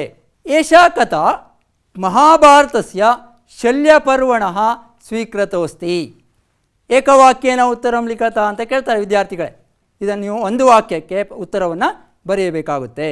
ಈ ಕಥೆಯನ್ನು ಮಹಾಭಾರತದ ಶಲ್ಯಪರ್ವದಿಂದ ಆರಿಸಿಕೊಳ್ಳಲಾಗಿದೆ. ಹಾಗೆ ಕಥೆಯ ಆರಂಭ ಏನು ಬರುತ್ತೆ? ದಧೀಚಿ ಮಹರ್ಷಿ ಸರಸ್ವತೀ ನದ್ಯಾ ತೀರೆ ತಪೋನಿರತ ಆಸೀತ್. ಇಲ್ಲಿಯೂ ಸಹ ಏಕವಾಕ್ಯನ ಕೇಳ್ಬೋದು. ದದೀಚಿ ಮಹರ್ಷಿ ಆಶ್ರಮ ಕುತ್ರಾಸೀತ್. ಈ ರೀತಿ ಪ್ರತಿಯೊಂದು ಒಂದು ವಾಕ್ಯವನ್ನೂ ಸಹ ವಿದ್ಯಾರ್ಥಿಗಳು ಗಮನವಿಟ್ಟು ಅಧ್ಯಯನ ಮಾಡಬೇಕು. ಯಾಕೆ ಏಕವಾಕ್ಯೇನ ಉತ್ತರಂ ಲಿಖಿತವನ್ನು ಪುಸ್ತಕದ ಅಥವಾ ನಿಮ್ಮ ಗದ್ಯ ಭಾಗ ಅಥವಾ ಪದ್ಯ ಭಾಗದ ಮಧ್ಯದಿಂದಲೂ ಪ್ರಶ್ನೆಗಳನ್ನು ಆಯ್ಕೆ ಮಾಡ್ಕೊಳ್ತಾರೆ. ಅದರಿಂದ ಹೆಚ್ಚು ಹೆಚ್ಚು ನೀವು ಆ ಗದ್ಯವನ್ನು ಅಥವಾ ಪದ್ಯವನ್ನು ಓದುವುದರಿಂದ ಪೂರ್ಣವಾಗಿ ಪೀಠಿಕೆಯನ್ನು ಸೇರಿಕೊಂಡು ಎಲ್ಲವನ್ನು ಓದಿದಾಗ ಪೂರ್ಣ ಅಂಕಗಳನ್ನು ಪಡೆಯುವುದಕ್ಕೆ ನಿಮಗೆ ಭಾಳ ಸುಲಭವಾಗುತ್ತೆ. ತಸ್ಮಿನ್ ಸಮಯ ವೃತ್ರಾಸುರೋ ನಾಮ ರಾಕ್ಷಸ ಜನಾನ್ ಪೀಡಯತಿ ಸ್ಮ. ಮತ್ತು ಅದೇ ಸಮಯದಲ್ಲಿ ಅಂದರೆ ದದೀಚಿ ಮಹರ್ಷಿಗಳು ಯಾವ ಕಾಲದಲ್ಲಿ ಇದ್ದರೋ ಅದೇ ಯುಗದಲ್ಲಿ ಅಲ್ಲೇ ಸಮೀಪದಲ್ಲಿ ವೃತ್ರಾಸುರ ಎನ್ನುವಂಥ ಒಬ್ಬ ರಾಕ್ಷಸ ಜನರನ್ನು ಪೀಡಿಸ್ತಾ ಇದ್ದ. ರಾಕ್ಷಸ್ಯ ಪೀಡಾಂ ಅಸಮಾನ ದೇವಾ ತಸ್ಯ ವಧೋಪಾಯಂ ಜ್ಞಾತುಂ ಬ್ರಹ್ಮದೇವಸ್ಯ ಸಮೀಪಂ ಯಯುಹು. ಆ ವೃತ್ರಾಸುರನ ಹಿಂಸೆಯನ್ನು ಸಹಿಸಲಾರದಂಥ ದೇವತೆಗಳು ಅವನನ್ನು ಸಂಹರಿಸುವಂಥ ಮಾರ್ಗವನ್ನು ತಿಳಿದುಕೊಳ್ಳುವುದಕ್ಕಾಗಿ ಆ ಬ್ರಹ್ಮದೇವನ ಸಮೀಪಕ್ಕೆ ಹೋದರು. ತದಾ ಬ್ರಹ್ಮದೇವ ಅವದತ್. ಆ ಉಪಾಯವನ್ನು ತಿಳಿಯುವುದಕ್ಕೆ ಬ್ರಹ್ಮದೇವನ ಸಮೀಪಕ್ಕೆ ಎಲ್ಲ ದೇವತೆಗಳು ಬಂದಾಗ ಆ ಬ್ರಹ್ಮದೇವ ದೇವತೆಗಳನ್ನು ಕುರಿತು ಹೀಗೆ ಹೇಳಿದನು. ತಸ್ಯ ವದಾರ್ಥಂ ವಜ್ರ ಸದೃಶಂ ಅಸ್ತ್ರಂ ಅವಶ್ಯಕಂ. ಯಾಕೆ ಬಹಳ ಬಲಿಷ್ಠನಾಗಿದ್ದಾನೆ ಆ ವೃತ್ರಾಸುರ. ಅವನನ್ನು ಕೊಲ್ಲುವುದಕ್ಕೆ ವಜ್ರ ಸದೃಶಂ, ಸದೃಶ ಅಂದರೆ ಸಮಾನವಾದ, ವಜ್ರದಷ್ಟು ಕಠಿಣವಾದಂತಹ ಅಸ್ತ್ರ ಅವಶ್ಯಕವಾಗಿದೆ. ತಸ್ಯ ಅಸ್ತ್ರಸ್ಯ ಪ್ರಾಪ್ತಿ ದದೀಚಿತ ಭವಿತುಮರ್ಹತಿ. ಅಂತಹ ಕಠಿಣವಾದ ಗಟ್ಟಿಯಾಗಿರುವಂಥ ಅಸ್ತ್ರವನ್ನು ನೀವು ಪಡೆಯುವುದಕ್ಕೆ ದದೀಚಿ ಮಹರ್ಷಿಗಳಿಂದ ಮಾತ್ರ ಸಾಧ್ಯ ಇದೆ. ಯತಃ ಸ ಮಹರ್ಷಿ ಧರ್ಮಾತ್ಮ ಉದಾರಶ್ಚ. ಯಾಕೆ ಅವನು ಬಹಳ ಧರ್ಮವಂತನಾಗಿದ್ದಾನೆ ಮತ್ತು ಉದಾರಿಯಾಗಿದ್ದಾನೆ. ಅಂತಹ ಸದ್ಗುಣಗಳನ್ನು ಪಡೆದಿರುವಂತಹ ದದೀಚಿ ಮಹರ್ಷಿಗಳಿಂದ ಮಾತ್ರ ಇದನ್ನು ಪರಿಹಾರ ಮಾಡುವುದಕ್ಕೆ ಸಾಧ್ಯ ಇದೆ ಎನ್ನುವುದಾಗಿ ಬ್ರಹ್ಮದೇವನು ಹೇಳಿದನು. ಅಲ್ಲಿ ಹೋಗಿ ಏನು ಮಾಡಬೇಕಾಗದೆ? ಆ ದದೀಚಿ ಮಹರ್ಷಿಗಳ ಸಮೀಪಕ್ಕೆ ಹೋದ ನಂತರ ತಸ್ಯ ಅಸ್ತೀನಿ ಯಾಚಂತು. ನೀವು ಹೋಗಿ ಆ ದದೀಚಿ ಮಹರ್ಷಿಗಳ ಸಮೀಪಕ್ಕೆ ಹೋಗಿ ಅವನಲ್ಲಿರುವಂತಹ ಅಸ್ತೀನಿ ಯಾಚಂತು. ಅಸ್ಥಿ ಅಂದರೆ ಬೋನ್ಸ್, ಮೂಳೆಗಳು. ಅವನ ಮೂಳೆಗಳನ್ನು ನೀವು ಯಾಚನೆ ಮಾಡಿರಿ. ಹಾಗಾದರೆ ಮೂಳೆಗಳನ್ನು ತಗೊಂಡು ಏನು ಮಾಡಬೇಕು? ಅಸ್ತೀನಿ ಸ್ವೀಕೃತ್ಯ ವಜ್ರಾಯುಧಸ್ಯ ನಿರ್ಮಾಣಂ ಕುರುವಂತು. ಆ ಮೂಳೆಗಳನ್ನು ಉಪಯೋಗಿಸಿಕೊಂಡು ವಜ್ರಾಯುಧವನ್ನು ನೀವು ನಿರ್ಮಾಣ ಮಾಡಿ ಎನ್ನುವುದಾಗಿ ಇತಿ ಬ್ರಹ್ಮದೇವ ಅವದತ್. ಈ ರೀತಿ ಎಲ್ಲ ದೇವತೆಗಳನ್ನು ಕುರಿತು ಬ್ರಹ್ಮದೇವನು ಆ ದೇವತೆಗಳಿಗೆ ಹೇಳಿದನು. ಈ ರೀತಿಯಲ್ಲಿ ಬ್ರಹ್ಮದೇವನ ಮಾತನ್ನು ಪರಿಗಣನೆ ಮಾಡಿಕೊಂಡಂತಹ ದೇವತೆಗಳ ರಾಜನಾಗಿರುವಂಥ ಇಂದ್ರ ದದೀಚೆ ತಪೋವನಂ ಗತ್ವಾ ತಂ ನತ್ವಾ ತಸ್ಯ ಅಸ್ತೀನಿ ಯಾಚಯಾಮಾಸ. ಆ ದದೀಚಿ ಮಹರ್ಷಿಗಳ ತಪೋವನಕ್ಕೆ ಹೋಗಿ ಅಲ್ಲಿ ಅವನ ಆ ದದೀಚಿ ಮಹರ್ಷಿಗಳ ಅಸ್ಥಿಗಳನ್ನು ಯಾಚಿಸಿದನು. ತತ್ಸುತ್ವಾ ದದೀಚಿ ಸಾನಂದಂ ಉವಾಚ. ನೋಡಿ, ಇಲ್ಲಿ ದದೀಚಿ ಮಹರ್ಷಿಗಳ ಒಂದು ವ್ಯಕ್ತಿತ್ವ ನಮಗೆ ಕಂಡುಬರುತ್ತೆ. ಆ ಇಂದ್ರದೇವ ಆ ದದೀಚಿ ಮಹರ್ಷಿಗಳನ್ನು ಮೂಳೆಗಳನ್ನು ಕೊಡುವಂತೆ ಕೇಳ್ಕೊಳ್ತಾನೆ. ಈಗ ಯಾರೇ ನಾವು ನಮ್ಮ ಬೆನ್ನು ಮೂಳೆಗಳನ್ನು ತೆಗೆದುಕೊಟ್ಬಿಟ್ರೆ ನಾವು ಬದುಕೋಕ್ಕಾಗಲ್ಲ, ನಮ್ಗೆ ಗೊತ್ತಿದೆ. ಆದರೆ ದದೀಚಿ ಆ ಇಂದ್ರನ ಮಾತುಗಳನ್ನು ಕೇಳಿ ಅತ್ಯಂತ ಸಂತೋಷದಿಂದ, ಸಾನಂದಂ ಆನಂದೇನ ಸ ಉವಾಚ, ಅತ್ಯಂತ ಸಂತೋಷದಿಂದ ಹೀಗೆ ಹೇಳಿದನು. ಸಾಧು ಭೋ ಇಂದ್ರ ಅದ್ಯ ಮಮ ಜೀವನಂ ಸಫಲಂ ಜಾತಂ. ನೋಡಿ, ಹೇಳ್ತಾನೆ ದದೀಚಿ ಮಹರ್ಷಿಗಳು, ಇಂದು ನನ್ನ ಜೀವನ ಸಫಲವಾಯಿತು, ಸಾರ್ಥಕವಾಯಿತು. ಯತಃ ಅಸ್ಯ ಶರೀರಸ್ಯ ತ್ಯಾಗ ಲೋಕೋಪಕಾರಕಾಯ ಭವತೀತಿ. ಈ ದಿನ ನನ್ನ ಜೀವನ ಸಾರ್ಥಕ ಆಯಿತು, ಏಕೆಂದರೆ ಲೋಕಕ್ಕಾಗಿ, ಲೋಕದ ಹಿತಕ್ಕಾಗಿ ನನ್ನ ದೇಹ ಅರ್ಪಣೆಯಾಗ್ತಾ ಇದೆ. ದೇಹ ತ್ಯಾಗವನ್ನು ಮಾಡುವಂಥ ಒಂದು ಅವಕಾಶ ನನಗೆ ಸಿಕ್ಕಿದೆ. ಈ ರೀತಿಯಲ್ಲಿ ಆ ದದೀಚಿ ಮಹರ್ಷಿಗಳು ಇಂದ್ರನ ಕುರಿತು ಹೇಳಿದರು. ಹೀಗೆ ಹೇಳಿದ ನಂತರ ಇತ್ಯುಕ್ತ ಪದ್ಮಾಸನೆ ಉಪವಿಶ್ಯ ಪ್ರಾಣಾಯಾಮೇನ ಶ್ವಾಸಂ ನಿರರೋಧ. ಯಾಕೆಂದರೆ ಸಾಮಾನ್ಯ ವ್ಯಕ್ತಿ ತನ್ನಲ್ಲಿರುವಂಥ ಆತ್ಮವನ್ನು ತ್ಯಾಗ ಮಾಡೋಕ್ಕಾಗಲ್ಲ. ಆದರೆ ತಪೋನಿರತರಾಗಿರುವಂತಹ, ತಪೋಶ್ರೇಷ್ಠರಾಗಿರುವಂತಹ ದದೀಚಿ ಮಹರ್ಷಿಗಳಿಗೆ ಆ ಶಕ್ತಿ ಇತ್ತು ಎನ್ನುವುದು ನಮಗೆ ಇದರಿಂದ ಅದು ಗೊತ್ತಾಗುತ್ತೆ.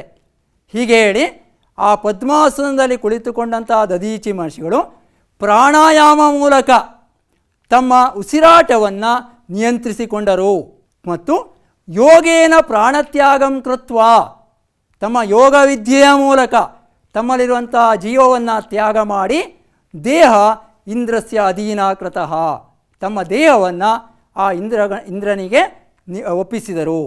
ತತ ಇಂದ್ರ ದಧೀಚೆ ಅಸ್ತೀನಿ ಸ್ವೀಕೃತ್ಯ ವಜ್ರಾಯುಧಸ್ಯ ನಿರ್ಮಾಣಂ ಚಕಾರ. ಅನಂತರ ಇಂದ್ರ ಏನು ಮಾಡ್ತಾನೆ, ದಧೀಚೆ ಅಸ್ತೀನಿ ಸ್ವೀಕೃತ್ಯ ಆ ದಧೀಚೆಯಿಂದ ಕೊಡಲ್ಪಟ್ಟಂತಹ ಆ ಮೂಳೆಗಳನ್ನು ತೆಗೆದುಕೊಂಡು ವಜ್ರಾಯುಧವನ್ನು ನಿರ್ಮಾಣ ಮಾಡಿದನು. ಅನೇನ ವಜ್ರಾಯುಧೇನ ಇಂದ್ರ ವೃತ್ರಾಸುರಂ ಜಗಾನ.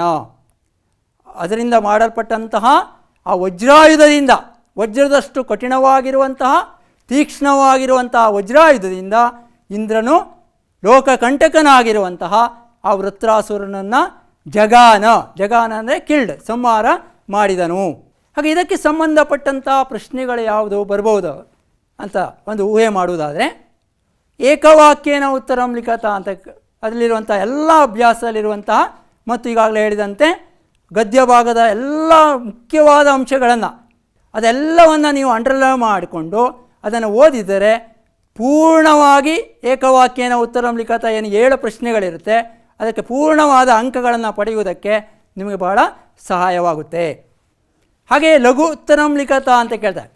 ದಧೀಚೆ ತಪೋವನಂ ಕಥಮಾಸೀತ್, ಅಲ್ಲಿ ವರ್ಣನೆ ಬಂದು ನಿಮಗೆ ತಪೋವನದ ವರ್ಣನೆ.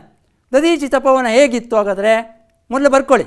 ದಧೀಚೆ ತಪೋವನಂ ಸರಸ್ವತ್ಯಾ ನದ್ಯಾ ತೀರೆ ಆಸೀತ್. ತತ್ ತಪೋವನಂ ಹರಿಣಾನಾಂ ವಿಹಾರೈಃ ಭ್ರಮರಾಣಾಂ ಗುಂಜನೈಃ ವಾನರಾಣಾಂ ಕ್ರೀಡಾಭಿಃ ನಾನಾವಿಧ ಪುಷ್ಪೈಃ ಫಲೈಶ್ಚ ರಮಣೀಯಮಾಸೀತ್.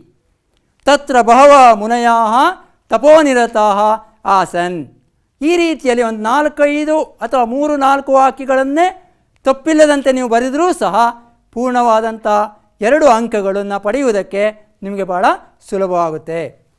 ಅದೇ ರೀತಿ ಯಥಾ ನಿರ್ದೇಶಂ ಉತ್ತರಂ ಲಿಖತವೂ ಸಹ ಕೇಳ್ತಾರೆ. ಈ ರೀತಿ ಎಲ್ಲ ರೀತಿಯ ಅಭ್ಯಾಸದಲ್ಲಿ ಬಂದಿರುವಂತಹ ಪ್ರಶ್ನೆಗಳನ್ನು ನೀವು ಅಭ್ಯಾಸ ಮಾಡಿದರೆ ಪೂರ್ಣಾಂಕಗಳನ್ನು ಪಡೆಯುವುದಕ್ಕೆ ಸಹಾಯ ಆಗುತ್ತೆ. ಇನ್ನು ಮುಂದಿನ ಪಾಠದ ಕಡೆಗೆ ನೋಡೋಣ. ಭಾರತೀಯ ವಿಜ್ಞಾನಂ ಚತುರ್ಥ ಪಾಠ. ಭಾರತೀಯ ವಿಜ್ಞಾನಂ. ಭಾರತೀಯ ವಿಜ್ಞಾನಂ ಸನಾತನ ಜ್ಞಾನ ಪರಂಪರಾಯಾಃ ಪರಿಚಯ. ಇಲ್ಲಿ ಮುಖ್ಯವಾಗಿ ಸನಾತನ ಜ್ಞಾನ ಪರಂಪರೆ, ಸನಾತನ ಅಂದರೆ ನಮ್ಮ ಪ್ರಾಚೀನ ಕಾಲದ ಪುರಾತನ ಭಾರತೀಯ ಜ್ಞಾನಗಳ ಒಂದು ಪರಂಪರೆಯ ಪರಿಚಯವನ್ನು ಮಾಡಿಕೊಡುವಂಥದ್ದು ಈ ಗದ್ಯದ ಉದ್ದೇಶವಾಗಿದೆ. ಮತ್ತು ಸಂಸ್ಕೃತ ಭಾಷೆಯಲ್ಲಿ ಸಂಭಾಷಣೆ ಹೇಗಿರುತ್ತೆ ಎನ್ನುವಂತಹ ಒಂದು ಪರಿಚಯವನ್ನು ಮಾಡಿಕೊಡುವುದೂ ಸಹ ಈ ಗದ್ಯದ ಒಂದು ಉದ್ದೇಶವಾಗಿದೆ. ಇದೊಂದು ಸಂಭಾಷಣಾತ್ಮಕ ಗದ್ಯ ಭಾಗವಾಗಿದೆ. ವಿದ್ಯಾರ್ಥಿಗಳು ಗುರುಗಳ ಜೊತೆಗೆ ಅಥವಾ ಅವರು ಒಂದು ವಸ್ತು ಪ್ರದರ್ಶನಕ್ಕೆ ಹೋದಾಗ ಅಲ್ಲಿಯ ಸಂಭಾಷಣೆ ಯಾವ ರೀತಿಯಲ್ಲಿ ಇರುತ್ತೆ ಎನ್ನುವುದನ್ನು ಗದ್ಯ ಭಾಗದಲ್ಲಿ ವಿವರಿಸಲಾಗಿದೆ. ಅಸ್ಮಾಕಂ ದೇಶಸ್ಯ ಭಾರತಸ್ಯ ಜ್ಞಾನ ಪರಂಪರಾ ಬಹು ಪ್ರಾಚೀನ ಅಸ್ತಿ. ನಮ್ಮ ವಿಜ್ಞಾನ ಪರಂಪರೆ ನೋಡಬೇಕು ಅಂದರೆ ವೇದ ಕಾಲದಿಂದಲೇ ಪುರಾಣ ಕಾಲದಿಂದಲೂ ಸಹ ವಿಜ್ಞಾನ ಎನ್ನುವಂಥ ಪರಂಪರೆ ನಮ್ಮ ಭಾರತ ದೇಶದಲ್ಲಿ ಪ್ರಸಿದ್ಧಿಯನ್ನು ಪಡೆದುಕೊಂಡು ಬಂದಿದೆ. ನಾವು ಇಂದಿನ ಆಧುನಿಕ ವಿಜ್ಞಾನಗಳು ಅಂತ ಏನು ಹೇಳ್ತೀವಿ, ಭೌತ ವಿಜ್ಞಾನಂ, ಜೀವವಿಜ್ಞಾನಂ, ರಸಾಯನಶಾಸ್ತ್ರಂ, ವೈದ್ಯ ವಿಜ್ಞಾನಂ, ಸಸ್ಯಶಾಸ್ತ್ರಂ, ಈ ರೀತಿ ಎಲ್ಲವೂ ಸಹ ಆ ವೇದಗಳಲ್ಲಿ ಅಥವಾ ನಮ್ಮ ಪ್ರಾಚೀನ ಶಾಸ್ತ್ರಗಳಲ್ಲಿ ವಿವರಣೆ ಮಾಡಿರುವುದನ್ನು ನಾವು ಕಾಣ್ತೀವಿ. ವೇದೇಶ್ವಪಿ ಅನೇಕ ವೈಜ್ಞಾನಿಕ ವಿಷಯಾಃ ಸಂತಿ. ಭಾರತೀಯಾಃ ಪ್ರಾಚೀನಕಾಲಾದಪಿ ವಿಜ್ಞಾನಸ್ಯ ಗಣಿತಸ್ಯ ಚ ಮಹತ್ವಪೂರ್ಣಂ ಸ್ಥಾನಂ ದತ್ತವಂತಃ. ಏತೇ ವಿಷಯಾಃ ಅತ್ರ ಸಂಕ್ಷೇಪೇಣ ನಿರೂಪಿತಾಃ. ಈಗಲೂ ಸಹ ನಾವು ಯಾವ ವಿಷಯಕ್ಕೆ ಹೆಚ್ಚು ಮಹತ್ವ ಕೊಡ್ತೀವಿ? ಮ್ಯಾಥ್ಸ್, ಸೈನ್ಸ್ ಅಂತ ಹೇಳ್ತೀರಿ ನೀವು. ಅದೇ ರೀತಿ ಪ್ರಾಚೀನ ಕಾಲದಿಂದಲೂ ಸಹ ವಿಜ್ಞಾನ ಮತ್ತು ಗಣಿತಕ್ಕೆ ನಮ್ಮ ಭಾರತೀಯರು ಬಹಳ ಮಹತ್ವವಾದಂಥ ಸ್ಥಾನವನ್ನು ನೀಡಿರುವುದನ್ನು ನಾವು ಕಾಣ್ತೀವಿ. ಎಲ್ಲ ವಿಷಯಗಳನ್ನು ಈ ಗದ್ಯದಲ್ಲಿ ವಿವರಿಸಲಾಗಿದೆ. ಭಾರತೀಯ ವಿಜ್ಞಾನ, ಇಲ್ಲಿ ಪ್ರಾಚೀನ ಕಾಲದ ವಿಜ್ಞಾನಿಗಳು ಯಾರ್ಯಾರು ಹಾಗಾದರೆ?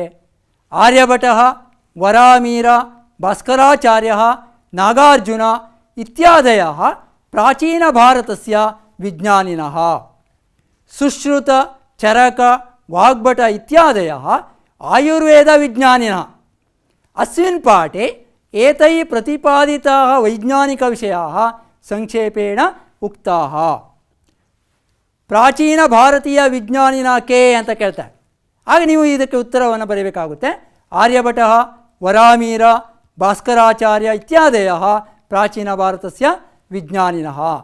ಅದೇ ರೀತಿ ವೈದ್ಯಾಃ ಕೆ ಸುಶ್ರುತ ಚರಕ ವಾಗ್ಭಟ ಇತ್ಯಾದಯಃ ವೈದ್ಯಾಃ ಅಥವಾ ಆಯುರ್ವೇದ ವಿಜ್ಞಾನಿನ ಎನ್ನುವುದಾಗಿ ಉತ್ತರವನ್ನು ನೀವು ಬರೀತೀರಿ. ಹಾಗೆ ಮೊದಲನೇದಾಗಿ ಇಲ್ಲಿ ಸೂರ್ಯನ ಬಗ್ಗೆ ನಮ್ಮ ಪ್ರಾಚೀನ ವಿಜ್ಞಾನಿಗಳು ಅಥವಾ ಪ್ರಾಚೀನ ಭಾರತೀಯರ ಕಲ್ಪನೆ ಏನಿತ್ತು ಎನ್ನುವುದನ್ನು ಇಲ್ಲಿ ವರ್ಣಿಸಲಾಗಿದೆ. ಸೂರ್ಯ ಭೂಮಿ ಖಗೋಳ ಕ್ಷೇತ್ರಂಚ ಧರತಿ ಆಕಾಶಕಾಯೇಷು ಸೂರ್ಯ ಏವ ಆಕರ್ಷಣೀಯ ಶಕ್ತಿ ಸ್ವರೂಪ ಚ ಅಸ್ತಿ. ಸೂರ್ಯನು ಭೂಮಿಂ ಖಗೋಳ ಕ್ಷೇತ್ರಂಚ ಧರತಿ, ಭೂಮಿ ಅಂದರೆ ಅರ್ಥ, ಈ ಭೂಮಿಯನ್ನು ಮತ್ತು ಸಕಲ ಆಕಾಶ ಕಾಯಗಳನ್ನೂ ಸಹ ಧರಿಸಿಕೊಂಡಿದ್ದಾನೆ. ಧರತಿ ಅಂದರೆ ಇಲ್ಲಿ ಕಂಟ್ರೋಲ್, ನಿಯಂತ್ರಿಸಿಕೊಂಡಿದ್ದಾನೆ. ಯಾಕೆ ಸಕಲ ಗ್ರಹಗಳೂ ಸಹ ಸೂರ್ಯನನ್ನು ಸ್ತಾ ಇರುತ್ತೆ. ಅವರೆಲ್ಲರನ್ನು ನಿಯಂತ್ರಿಸಿಕೊಂಡಂಥವನು ಆ ಸೂರ್ಯದೇವನಾಗಿದ್ದಾನೆ ಎನ್ನುವುದಾಗಿ ನಮ್ಮ ಪ್ರಾಚೀನ ಭಾರತೀಯರು ತಿಳಿದುಕೊಂಡಿದ್ದರು. ನೋಡಿ, ಹಾಗೆಯೇ ಅತ್ಯಂತ ಆಕರ್ಷಣೀಯ ಸೂರ್ಯ. ಇಲ್ಲಿ ಆಕರ್ಷಣೀಯ ಎನ್ನುವುದಕ್ಕೆ ನಾವು ವೈಜ್ಞಾನಿಕವಾದ ಅರ್ಥವನ್ನು ಮಾಡಬಹುದು. ಗ್ರಾವಿಟೇಷನ್ ಫೋರ್ಸ್ ಅಂತ ಹೇಳ್ತೇವೆ. ಆದರೆ ಎಲ್ಲರನ್ನು ಹಿಡಿದುಕೊಡುವುದಕ್ಕೆ ಕಾರಣ ಆಗಿರುವಂಥದ್ದು ಈ ಆಕರ್ಷಣೀಯ ಎನ್ನುವಂಥ ಶಕ್ತಿಯಾಗಿದೆ. ಮತ್ತು ಈ ಸಕಲ ಶಕ್ತಿಗಳೂ ಸಹ ಆ ಶಕ್ತಿದಾಯಕನಾಗಿರುವಂಥವನು ಸೂರ್ಯನಾಗಿದ್ದಾನೆ. ಇತಿ ತೈತಿರಿಯ ಸಂಹಿತಾಯಾಮ್ ಉಲ್ಲಿಖಿತಂ. ಈ ವಿಷಯವನ್ನು ತೈತಿರಿಯ ಸಂಹಿತೆಯಲ್ಲಿ ವರ್ಣನೆಯನ್ನು ಮಾಡಲಾಗಿದೆ. ಸೂರ್ಯದೇವಸ್ಯ ಅನುಗ್ರಹೇಣೈವ ಇದಂ ವಿಶ್ವಮಸ್ತಿ ಸರ್ವೇಪಿ ಜೀವರಾಶಿ ಸೂರ್ಯಾತೇವ ಬಲಂ ಓಜಶ್ಚ ಪ್ರಾಪ್ನೋತಿ ಇತಿ. ಆ ಸೂರ್ಯದೇವನ ಅನುಗ್ರಹದಿಂದಲೇ ಜಗತ್ತು ಇದೆ ಮತ್ತು ಎಲ್ಲ ಜೀವರಾಶಿಗಳು ಸಹ ಆ ಸೂರ್ಯದೇವನಿಂದ ಬಲವನ್ನು ಮತ್ತು ಓಜ ಅಂದರೆ ಕಾಂತಿ, ತೇಜಸ್ಸನ್ನು ಪಡೆಯುತ್ತವೆ ಎನ್ನುವುದಾಗಿ ತೈತಿರಿಯ ಆರಣ್ಯಕದಲ್ಲಿ ವರ್ಣಿಸಲಾಗಿದೆ. ಇನ್ನು ಚಂದ್ರನ ಬಗ್ಗೆ ಏನು ಹೇಳಿದ್ದಾರೆ? ಚಂದ್ರಸ್ಯ ಶುಕ್ಲಪಕ್ಷೇ ವೃದ್ಧಿ ಕೃಷ್ಣಪಕ್ಷೇ ಕ್ಷಯ ಚ ಭೂಮ್ಯಾ ಚಲನ ಕಾರಣಾತ್ ಸಂಭವತಿ. ಹಾಗಾದರೆ ಎರಡು ಪಕ್ಷಗಳು ಬರುತ್ತೆ, ಕೃಷ್ಣ ಪಕ್ಷ ಮತ್ತು ಶುಕ್ಲ ಪಕ್ಷ ಅಂತ. ಹಾಗೆ ವ್ಯತ್ಯಾಸ ಏನು? ಕೃಷ್ಣ ಪಕ್ಷದಲ್ಲಿ ಚಂದ್ರ ದಿನದಿಂದ ದಿನಕ್ಕೆ ಕ್ಷೀಣನಾಗ್ತಾನೆ ಮತ್ತು ಶುಕ್ಲ ಪಕ್ಷದಲ್ಲಿ ಚಂದ್ರ ದಿನದಿಂದ ದಿನಕ್ಕೆ ವೃದ್ಧಿಸುತ್ತಾನೆ.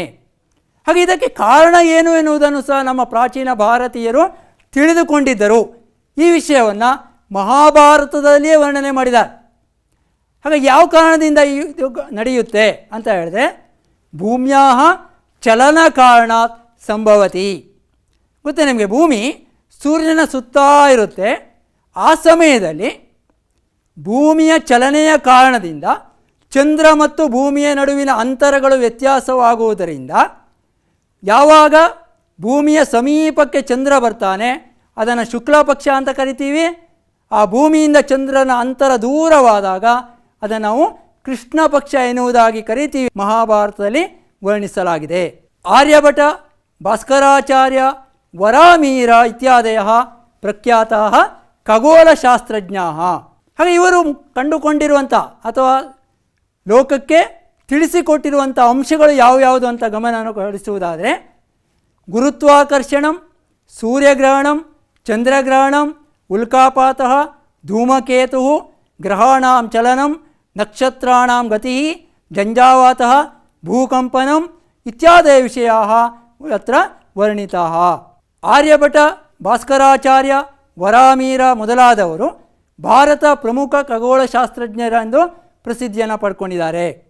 ಇವರು ತಮ್ಮ ಗ್ರಂಥಗಳಲ್ಲಿ ಗುರುತ್ವಾಕರ್ಷಣೆಯ ಬಗ್ಗೆ, ಸೂರ್ಯಗ್ರಹಣ ವಿಷಯವಾಗಿ, ಚಂದ್ರಗ್ರಹಣ ವಿಷಯವಾಗಿ, ಉಲ್ಕಾಪಾತ, ಧೂಮಕೇತು, ಗ್ರಹಗಳ ಚಲನೆ, ನಕ್ಷತ್ರಗಳ ಗತಿ ಅಂದರೆ ಚಲನೆ ಅಂತ, ಮತ್ತು ಮಳೆ ಸಹಿತವಾದಂತಹ ಗಾಳಿ, ಅರ್ಥ್ಕ್ವೇಕ್, ಭೂಕಂಪನ ಎಲ್ಲ ವಿಷಯಗಳನ್ನು ಆಧಾರ ಸಹಿತವಾಗಿ ಅದೆಲ್ಲದರ ವಿವರಣೆಯನ್ನು ಇಲ್ಲಿ ಅವರು ನೀಡಿದ್ದಾರೆ.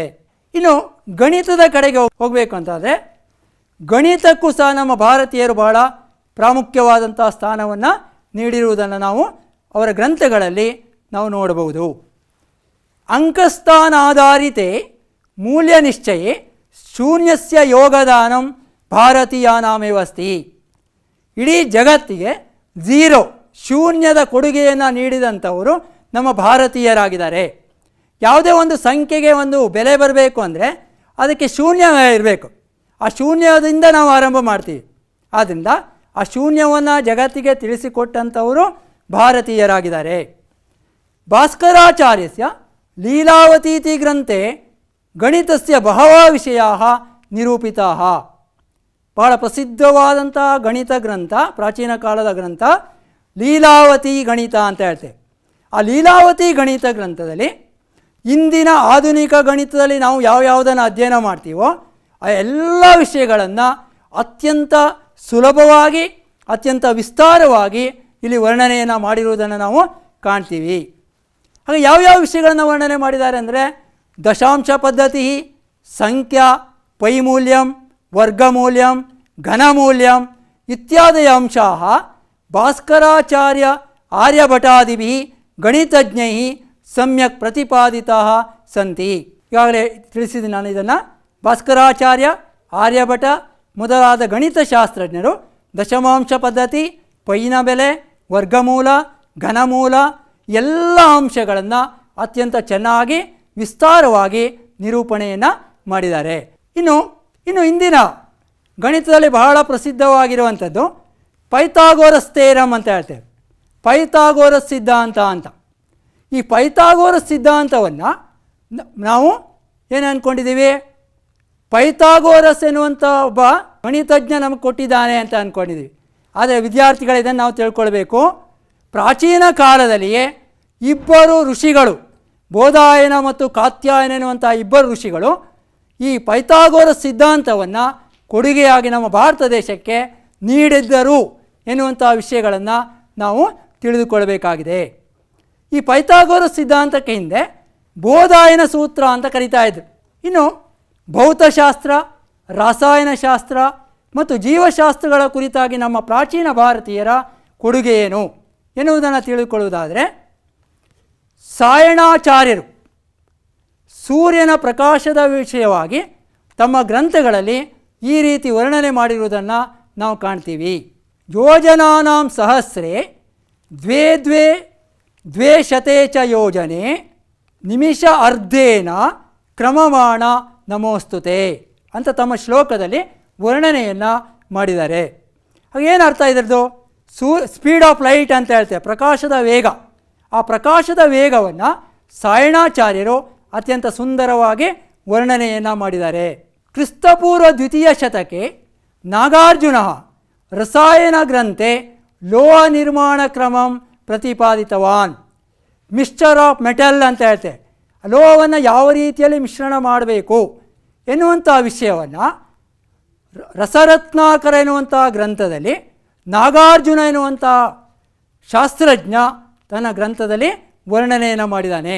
ಲೋಹಗಳನ್ನು ಯಾವ ರೀತಿ ಮಿಶ್ರಣ ಮಾಡಬೇಕು, ಯಾವ ಲೋಹಗಳನ್ನು ಮಿಶ್ರಣ ಮಾಡುವುದರಿಂದ ಅದು ಯಾವ ರೀತಿಯ ಲೋಹವಾಗಿ ನಿರ್ಮಾಣ ಮಾಡುತ್ತೆ ಎನ್ನುವುದಾಗಿ ತಮ್ಮ ಗ್ರಂಥದಲ್ಲಿ ಅವರು ವರ್ಣನೆಯನ್ನು ಮಾಡಿದ್ದಾರೆ. ಇನ್ನು ವೃಕ್ಷಾಯುರ್ವೇದ ಅಂತ ಬರುತ್ತೆ. ಆ ವೃಕ್ಷಾಯುರ್ವೇದ ಕುರಿತಾಗಿ ಹೇಳಬೇಕಂದ್ರೆ ವೃಕ್ಷ ಜಾತಯ ಚತ್ವಾರಃ ಭವಂತಿ. 4 ಪ್ರಕಾರದ ವೃಕ್ಷ ಜಾತಿಗಳಿದೆ. ಅದನ್ನು ಈ ಸ್ಲೈಡಲ್ಲಿ ನಾನು ತೋರಿಸಿದ್ದೀನಿ ನಿಮಗೆ. ವನಸ್ಪತಿ, ಲತಾ, ಧ್ರುಮಾಹ, ಗುಲ್ಮಾಹ. ವನಸ್ಪತಿ, ಲತಾಹ, ಧ್ರುಮಃ, ಗುಲ್ಮಃ ಎನ್ನುವುದಾಗಿ 4 ವಿಧವಾದಂಥ ವೃಕ್ಷ ಜಾತಿಗಳು ಇದೆ ಎನ್ನುವುದನ್ನು ವೃಕ್ಷಾಯುರ್ವೇದದಲ್ಲಿ ವರ್ಣಿಸಲಾಗಿದೆ. ಹಾಗೆ ಇದರ ಲಕ್ಷಣವನ್ನು ಸಹ ಹೇಳಿದ್ದಾರೆ. ಹಾಗೆ ವನಸ್ಪತಿ ಅಂತ ನಾವು ಯಾವುದಕ್ಕೆ ಹೇಳ್ತೀವಿ? ವಿನಾ ಪುಷ್ಪಂ ಫಲಂತಿ ವನಸ್ಪತಯ. ಯಾವುದು ಹೂವಿಲ್ಲದೆ ಫಲವನ್ನು ಕೊಡುತ್ತವೆಯೋ, ಹೂ ಕೊಡಲ್ಲ, ಹಾಗೆ ನೇರವಾಗಿ ಫಲವನ್ನು ಯಾವುದು ಕೊಡುತ್ತೆ ಅದನ್ನು ವನಸ್ಪತಿ ಎನ್ನುವುದಾಗಿ ವರ್ಣನೆಯನ್ನು ಮಾಡಲಾಗಿದೆ. ಹಾಗೆ ಇದಕ್ಕೆ ಉದಾಹರಣೆಯನ್ನು ಸಹ ಕೊಟ್ಟಿದ್ದಾರೆ. ಚಿತ್ರದಲ್ಲಿ ನಾನು ತೋರಿಸಿದ್ದೀನಿ. ಆಮಲಕ. ಆಮಲಕ ಅಂದರೆ ಯಾವುದು? ನೆಲ್ಲಿಕಾಯಿ. ಆ ನೆಲ್ಲಿಕಾಯಿಯನ್ನು ಬಿಡುವಾಗ ಅದು ಹೂ ಬಿಡಲ್ಲ, ಹಾಗೆ ನೇರವಾಗಿ ಫಲ ಕೊಡುತ್ತೆ. ಅದನ್ನು ನಾವು ವನಸ್ಪತಿ ಎನ್ನುವಂಥ ಒಂದು ಗುಂಪಿಗೆ ಅದನ್ನು ಸೇರಿಸಲಾಗಿದೆ. ಇನ್ನು ಎರಡನೇದು ದ್ರುಮಾಹ. ಆಗ ದ್ರುಮಕ್ಕೆ ಉದಾಹರಣೆ ಯಾವುದು? ಆಮ್ರಹ, ದಾಡಿಮಹ. ಇನ್ನು ಮೂರನೆಯ ವೃಕ್ಷ ಜಾತಿ ಲತಾ. ಪ್ರತಾನೈ ಪ್ರಸರಂತಿ ಲತಾ ಅಂತ ಹೇಳಿದ್ದಾರೆ. ಅಂದರೆ ಕ್ರೀಪರ್ಸ್ ಅಂತ ಹೇಳ್ತೇವೆ ಇಂಗ್ಲೀಷಲ್ಲಿ, ಬಳ್ಳಿಗಳು. ಇದರ ಲಕ್ಷಣ ಏನಾಗಾದರೆ ಪ್ರಸರಂತಿ ಪ್ರತಾನೈ ಅಂದರೆ ಇದೇ ಬೆಳೆಯುವುದಕ್ಕೆ ಬೇರೆಯ ಆಧಾರ ಬೇಕಾಗುತ್ತೆ, ಸಪೋರ್ಟ್ ಬೇಕಾಗುತ್ತೆ. ಅದರ ಆಧಾರದಿಂದ ಇದು ಬೆಳ್ಕೊಂಡು ಹೋಗುತ್ತೆ. ಈ ವೃಕ್ಷ ಜಾತಿಯನ್ನು ನಾವು ಲತಾ ಎಂದು ಕರೆಯಲಾಗುತ್ತೆ. ಉದಾಹರಣೆ ಯಾವುದು? ನಾಗವಲ್ಲಿ, ಅದೇ ರೀತಿ ಕರಿಮೆಣಸಿನ ಬಳ್ಳಿಗಳು, ಅದೇ ರೀತಿ ಮಲ್ಲಿಗೆ ಬಳ್ಳಿ. ಇವೆಲ್ಲ ವೃಕ್ಷಗಳು ಲತಾ ಎನ್ನುವಂಥ ಗುಂಪಿಗೆ ಸೇರುತ್ತವೆ. ಇನ್ನು ನಾಲ್ಕನೇ ವೃಕ್ಷ ಜಾತಿ ಗುಲ್ಮಹ. ಬಹುಸ್ತಂಭ ವಿಟಪಿನೋ ಗುಲ್ಮಹ ಅಂತ ಹೇಳಿದ್ದಾರೆ. ಅನೇಕ ಕಾಂಡ ಮತ್ತು ರೆಂಬೆಗಳಿಂದ ಕೂಡಿದಂತಹ ವೃಕ್ಷ ಜಾತಿಗಳನ್ನು ಗುಲ್ಮ ಎನ್ನುವುದಾಗಿ ನಾವು ಕರಿತೀವಿ. ವ್ರೀಹಿ, ವ್ರೀಹಿ ಅಂದರೆ ಭತ್ತ, ಅದೇ ರೀತಿಯಲ್ಲಿ ರಾಗಿ, ಇವೆಲ್ಲವೂ ಸಹ ಈ ಗುಲ್ಮ ಎನ್ನುವಂತಹ ಜಾತಿಗೆ ಸೇರಿಕೊಳ್ಳುತ್ತೆ. ಹೀಗೆ ಪ್ರಾಚೀನ ಭಾರತೀಯರು ಗಣಿತಕ್ಕೆ ಮತ್ತು ವಿಜ್ಞಾನಕ್ಕೆ ಇತಿ ಅನೇಕ ಕೊಡುಗೆಗಳನ್ನು ನೀಡಿದ್ದಾರೆ. ಈ ಗದ್ಯದಿಂದ ವಿವರಣಾತ್ಮಕ ಉತ್ತರ ಪ್ರಶ್ನೆಗಳು, ಲಘು ಉತ್ತರ ಪ್ರಶ್ನೆಗಳು ಮತ್ತು ಅಭ್ಯಾಸ ಭಾಗವನ್ನು ಆಶ್ರಯಿಸಿದಂಥ ಇತರ ಎಲ್ಲ ಪ್ರಶ್ನೆಗಳನ್ನು ವಿದ್ಯಾರ್ಥಿಗಳೇ ಗಮನ ಹರಿಸಬೇಕು. ಕೆಲವು ಮಾದರಿಗಳನ್ನು ಇಲ್ಲಿ ಕೊಟ್ಟಿದ್ದೀನಿ ನಾನು. ಏಕವಾಕ್ಯೇನ ಉತ್ತರಂ ಲಿಖತ, ಲಘು ಉತ್ತರಂ ಲಿಖತ, ಪಾದ ಈಗಾಗಲೇ ವಿವರಣೆ ಕೊಟ್ಟಿದ್ದೀನಿ ನಾನು. ಹಾಗೆ ದಶವಾಕ್ಯ ಉತ್ತರಂ ಲಿಖತ ಎನ್ನುವುದನ್ನು ಕೇಳ್ತಾರೆ ಈ ಪಾಠದಿಂದ. ಅದನ್ನು ಸಹ ನೀವು ಬರೆದು ಅಭ್ಯಾಸ ಮಾಡಿಕೊಳ್ಬೇಕು. ವಿದ್ಯಾರ್ಥಿಗಳೇ, ಮುಂದಿನ ಪಾಠ ಜ್ಞಾನದೀಪ. ಇಲ್ಲಿ ಸಂಸ್ಕೃತ ಭಾಷಾ ವಿದುಷ ಡಾಕ್ಟರ್ ಸತ್ಯವ್ರತ ಶಾಸ್ತ್ರಿ ಮಹಾಭಾಗಸ್ಯ ಜೀವನ ಪರಿಚಾಯಿಕ. ಮುಖ್ಯವಾಗಿ ಜ್ಞಾನಪೀಠ ಪ್ರಶಸ್ತಿಯನ್ನು ಪಡೆದವರಲ್ಲಿ ಮೊದಲಿಗರಾದಂತಹ ಸಂಸ್ಕೃತ ಭಾಷೆಯಲ್ಲಿ ಸತ್ಯವ್ರತ ಶಾಸ್ತ್ರಿಗಳ ಒಂದು ಜೀವನ ಪರಿಚಯವನ್ನು ಮಾಡಿಕೊಡುವಂಥದ್ದು ಇದರ ಉದ್ದೇಶವಾಗಿದೆ. ಹಾಗೆ ಇಲ್ಲಿ ಯಾವ್ಯಾವ ಅಂಶಗಳನ್ನು ನಾವು ಗಮನ ಹರಿಸಬೇಕು ಅಂತಂದರೆ ಬಾಲ್ಯಂ, ವಿದ್ಯಾಭ್ಯಾಸ, ವೃತ್ತಿಜೀವನಂ, ತಸ್ಯ ಜೀವನ ಘಟನಾ, ಉಪಲಬ್ಧಯ ಮತ್ತು ಅವರು ಪಡೆದಂತಹ ಪ್ರಶಸ್ತಯ ಅಥವಾ ಪುರಸ್ಕಾರಾಃ. ಪ್ರಾಚೀನ ಕಾಲೇ ಯಥಾ ಸಂಸ್ಕೃತ ಕವಯಃ ಆಸನ್ ತಥಾ ಆಧುನಿಕ ಕಾಲೇ ಅಪಿ ಸಂಸ್ಕೃತ ಕವಯಃ ಸಂತಿ. ಏತಸ್ಯ ಜೀವನಂ ಭಾರತೀಯೇಷು ಸ್ಫೂರ್ತಿಂ ಜನಯತಿ. ಅವರ ಜೀವನ ಭಾರತೀಯರಂಥ ನಮಗೆಲ್ಲರಿಗೂ ಸ್ಫೂರ್ತಿಯನ್ನು ನೀಡುತ್ತದೆ.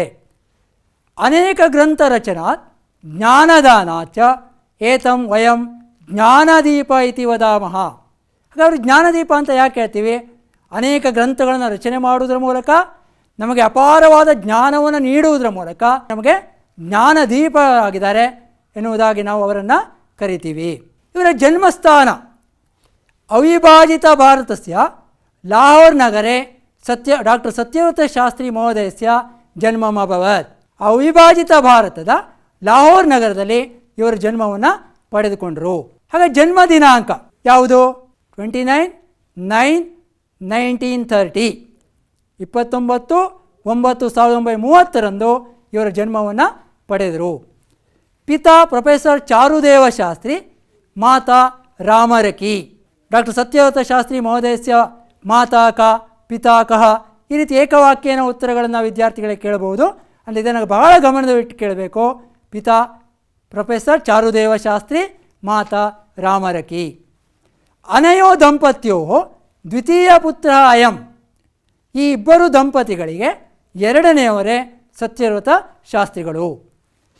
ಹಾಗೆ ಇವರು ಸಂಸ್ಕೃತ ಭಾಷೆಯ ಪ್ರಭಾವ ಎಷ್ಟು ಇತ್ತು ಅಂದರೆ ಗೃಹೇ ಸರ್ವತ್ರ ಸಂಸ್ಕೃತ ಭಾಷೆಯ ವ್ಯವಹಾರ ಭವತಿ ಸ್ಮ. ಯಾಕೆ ಇವರ ತಂದೆ ಮತ್ತು ಇವರ ಮನೆಯ ಎಲ್ಲರೂ ಸಹ ಸಂಸ್ಕೃತ ಜ್ಞಾನಿಗಳಾಗಿರುವುದರಿಂದ ಸಹಜವಾಗಿಯೇ ಬಾಲ್ಯದಲ್ಲಿ ಇವರ ಮೇಲೆ ಸಂಸ್ಕೃತ ಭಾಷೆಯ ಪ್ರಭಾವ ಅತ್ಯಧಿಕವಾಗಿತ್ತು. ಎಲ್ಲ ವ್ಯವಹಾರಗಳನ್ನು ಸಂಸ್ಕೃತ ಭಾಷೆಯಲ್ಲಿ ಇವರು ನಡೆಸ್ತಾ ಇದ್ದರು.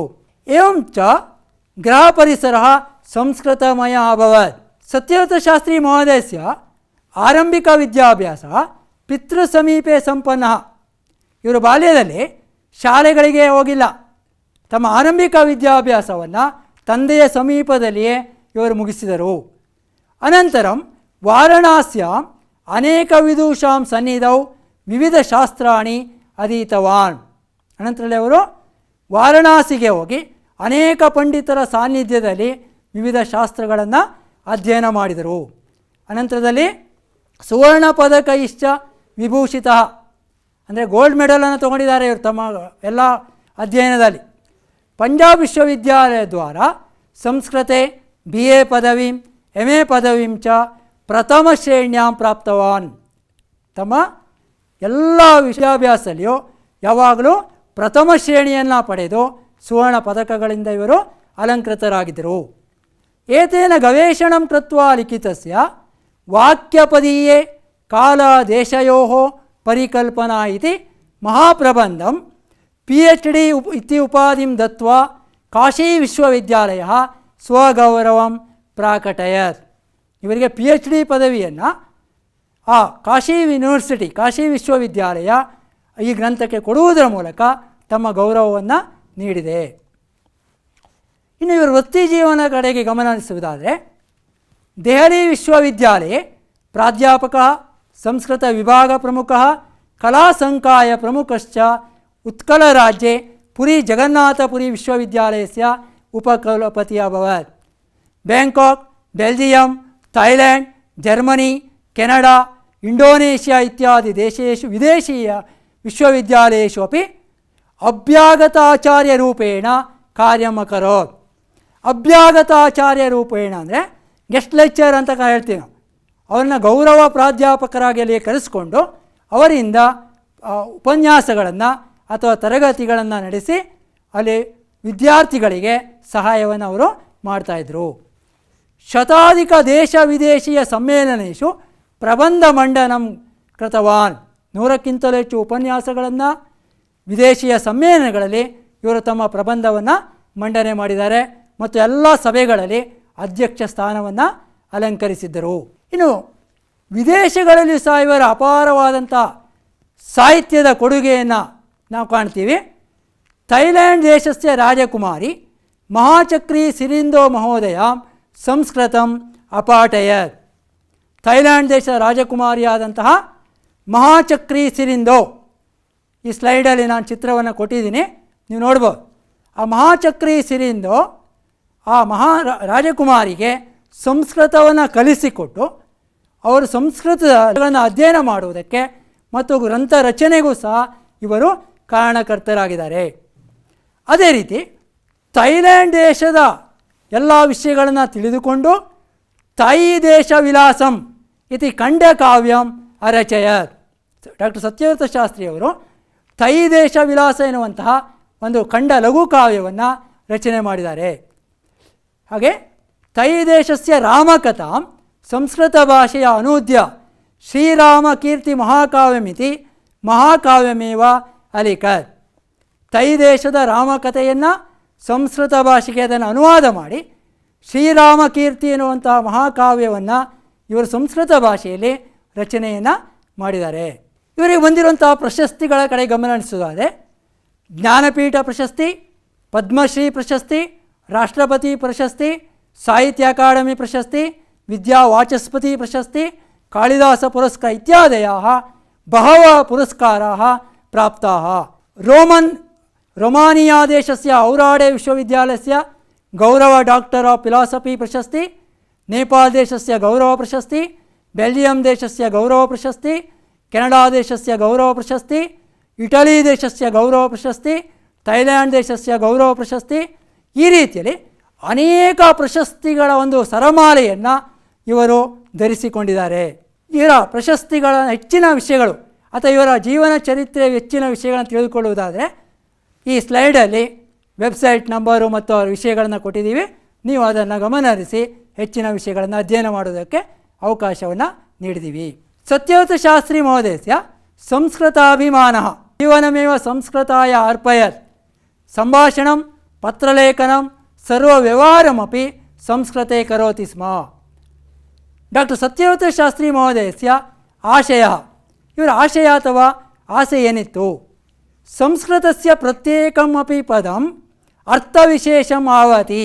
ಅಸ್ಮಾಕಂ ಪ್ರಾದೇಶಿಕ ಭಾಷಾಸು ಮಹಾನ್ ಸಂಸ್ಕೃತಮಯಃ ಸಂಸ್ಕೃತೇನ ಸಂಸ್ಕೃತಿ ಅಪಿ ಸುರಕ್ಷಿತಾ ಸಂಸ್ಕೃತ ಭಾಷಾ ದೇಶಸ್ಯ ಉನ್ನತಯೇ ಸಾಧನಂ ಭವತು. ಡಾಕ್ಟರ್ ಸತ್ಯವ್ರತ ಶಾಸ್ತ್ರಿ ಮಹೋದಯಸ್ಯ ಆಶಯಃ ಕಾಹ ಅಂತ ಕೇಳ್ತಾರೆ. ಅದನ್ನು ನೀವು ಲಘು ಉತ್ತರವಾಗಿ ಬರೀಬೇಕಾಗುತ್ತೆ. ಅದನ್ನು ಭಾಳ ಗಮನವಿಟ್ಟು ಸಂಸ್ಕೃತದಲ್ಲೇ ಬರೆಯಬೇಕಾಗಿದ್ದರಿಂದ ಸ್ವಲ್ಪ ಅದನ್ನು ಬರೆಯೋದು ಅಭ್ಯಾಸವನ್ನು ಮಾಡಿಕೊಳ್ಬೇಕಾಗುತ್ತೆ. ಹಾಗಾಗಿ ಇವರ ದೇಶಭಕ್ತಿಯ ಕುರಿತಾಗಿ ಹೇಳಬೇಕಂದ್ರೆ ನೋಡಿ, ದೇಶೋ ಮದೀಯ ಸುತರಾಂ ಸಮೃದ್ಧೋ ಭವೇದಿತಿ ಇಚ್ಛ ಪರಮಮದೀಯ ನ ಕೋಪಿ ದೀನೋ ಚ ವಾ ದರಿದ್ರೋ ನ ವ್ಯಾಧಿತೋ ವಾ ನ ಚ ಪೀಡಿತ ಸ್ಯಾತ್. ನೋಡಿ, ಅವ್ರ ರಾಷ್ಟ್ರಾಭಿಮಾನ ಎಷ್ಟಿತ್ತಂದರೆ ದೇಶೋ ಮದೀಯ ಸುತರಾಂ ಸಮೃದ್ಧ, ನನ್ನ ದೇಶ ಯಾವಾಗಲೂ ಸಂಪದ್ಭರಿತವಾಗಿರಲಿ ಎನ್ನುವುದು ನನ್ನ ಬಹಳ ಮಹದಾಸೆಯಾಗಿದೆ. ನಕೋಪಿ ದೀನಃ, ಯಾವುದೇ ಭಾರತೀಯನೂ ಸಹ ದೀನನಾಗದೇ ಇರಲಿ, ಬಡವನಾಗದೇ ಇರಲಿ. ನಚ ದರಿದ್ರ, ಅವನಿಗೆ ಬೇರೆಯವರಲ್ಲಿ ಬೇಡುವಂಥ ಸ್ಥಿತಿ ಬಾರದೇ ಇರಲಿ.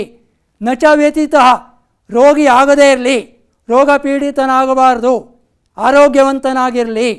ವಾ ನಚ ಪೀಡಿತ ಸ್ಯಾತ್, ಯಾವುದೇ ರೀತಿಯ ತೊಂದರೆಗೆ ಭಾರತೀಯರು ಒಳಗಾಗಬಾರದು ಎನ್ನುವಂಥದ್ದು ಅವರ ಮಹದಾಸೆಯಾಗಿದೆ. ಈ ರೀತಿಯಲ್ಲಿ ರಾಷ್ಟ್ರಭಕ್ತಿಯಿಂದಲೂ ಸಹ ಡಾಕ್ಟರ್ ಸತ್ಯವ್ರತ ಶಾಸ್ತ್ರಿಗಳು ಪ್ರಸಿದ್ಧಿಯನ್ನು ಪಡ್ಕೊಂಡಿದ್ದಾರೆ. ಇವರ ಕುರಿತಾಗಿ ಪ್ರಶ್ನೆಗಳು ಮಾದರಿ ಪ್ರಶ್ನೆಗಳು ಯಾವುದಂದರೆ ಏಕವಾಕ್ಯನ ಕೇಳ್ಬೋದು, ಅಥವಾ ಸಂಸ್ಕೃತ ಭಾಷಾ ವಿಷಯ ಡಾಕ್ಟರ್ ಸತ್ಯವ್ರತ ಶಾಸ್ತ್ರೀವರ್ಯಸ್ಯ ಅಭಿಪ್ರಾಯ ಕಹ ಅಂತ ಕೇಳ್ಬೋದು, ದಶವಾಕ್ಯ ಕೇಳ್ಬೋದು. ಈ ರೀತಿ ಅಭ್ಯಾಸದಲ್ಲಿರೋ ಎಲ್ಲ ಪ್ರಶ್ನೆಗಳನ್ನು ನೀವು ಅಧ್ಯಯನ ಮಾಡೋದ್ರ ಮೂಲಕ ಅತಿ ಹೆಚ್ಚಿನ ಅಂಕಗಳನ್ನು ಪಡೆಯುವುದಕ್ಕೆ ಸಹಾಯವಾಗುತ್ತೆ. न चोरहार्यं न च राजहार्यं न भ्रातृभाज्यं न च भारकारी व्यये कृते वर्धत एव नित्यं विद्याधनं सर्वधनप्रधानं पिबन्ति नद्यः स्वयमेव नाम्भः स्वयं न खादन्ति फलानि वृक्षाः नादन्ति सस्यं खलु वारिवाहाः ಪರೋಪಕಾರಾಯ ಸತಾಂ ವಿಭೂತಿಃ. ಇಲ್ಲಿಯವರೆಗೆ 4 ಪಾಠಗಳನ್ನು, ಮೊದಲನೇದಾಗಿ ಉಪನಿಷದ್ ವಚನಂ, ಅದೇ ರೀತಿಯಲ್ಲಿ ತ್ಯಾಗಧನಃ, ಅದೇ ರೀತಿ ಮೂರನೆಯದಾಗಿ ಭಾರತೀಯ ವಿಜ್ಞಾನಂ, ನಾಲ್ಕನೆಯದಾಗಿ ಜ್ಞಾನದೀಪ. ಈ 4 ಪಾಠಗಳ ಒಂದು ಪಕ್ಷಿ ನೋಟವನ್ನು, ಬರ್ಡ್ ವ್ಯೂ ಅಂತ ಹೇಳ್ತೇವೆ, ಆ ಪಕ್ಷಿ ನೋಟವನ್ನು ನಿಮಗೆ ಪರೀಕ್ಷೆಗೆ ಯಾವ್ಯಾವುದು ಅತ್ಯಂತ ಮಹತ್ವವಾಗಿದೆ, ವಿಶೇಷವಾದ ಅಂಶಗಳು ಯಾವ್ಯಾವುದು, ಇವೆಲ್ಲ ಅಂಶಗಳನ್ನು ಈ ಸಂದರ್ಭದಲ್ಲಿ ನಮಗೆ ನಾನು ವಿವರಣೆಯನ್ನು ನೀಡಿದ್ದೀನಿ. ನನ್ನ ಹೆಸರು ಕೃಷ್ಣ ವಿ ಭಟ್, ವಾಸವಿ ವಿದ್ಯಾನಿಕೇತನ ಪ್ರೌಢಶಾಲೆ, ವಾಣಿ ವಿಲಾಸ ರಸ್ತೆ, ಬಸವನಗುಡಿ, ಬೆಂಗಳೂರು. ವಿದ್ಯಾರ್ಥಿಗಳೇ, ಇಲ್ಲಿಯವರೆಗೆ ಹೇಳಿದ ಎಲ್ಲ ವಿಷಯಗಳನ್ನು ಆಮೂಲಾಗ್ರವಾಗಿ ಇನ್ನೊಮ್ಮೆ ಅಧ್ಯಯನ ಮಾಡಿ ಪರೀಕ್ಷೆಗೆ ಅತಿ ಹೆಚ್ಚಿನ ಅಂಕಗಳನ್ನು ನೀವು ಪಡೆದುಕೊಳ್ಳುವುದಕ್ಕೆ ನಮ್ಮ ಸಂಸ್ಕೃತ ಅಧ್ಯಾಪಕರು ಮಾಡುವಂತಹ ಎಲ್ಲ ತರಗತಿಗಳು ನಿಮಗೆ ಬಹಳ ಪ್ರಯೋಜನಕಾರಿಯಾಗಿರುತ್ತೆ. ಅವೆಲ್ಲವನ್ನು ನಿಮ್ಮ ಮನೆಗಳಲ್ಲಿ ಆಲಿಸಿ ವೀಕ್ಷಣೆ ಮಾಡುವುದರ ಮೂಲಕ ಹೆಚ್ಚಿನ ಪ್ರಯೋಜನಗಳನ್ನು ಪಡೆದುಕೊಳ್ಳಬೇಕೆನ್ನುವಂಥದ್ದು ನಮ್ಮ ಎಲ್ಲ ಸಂಸ್ಕೃತ ಅಧ್ಯಾಪಕರ ಆಶಯವಾಗಿದೆ. ಶುಭಂ ಭೂಯಾತ್. ಧನ್ಯವಾದ.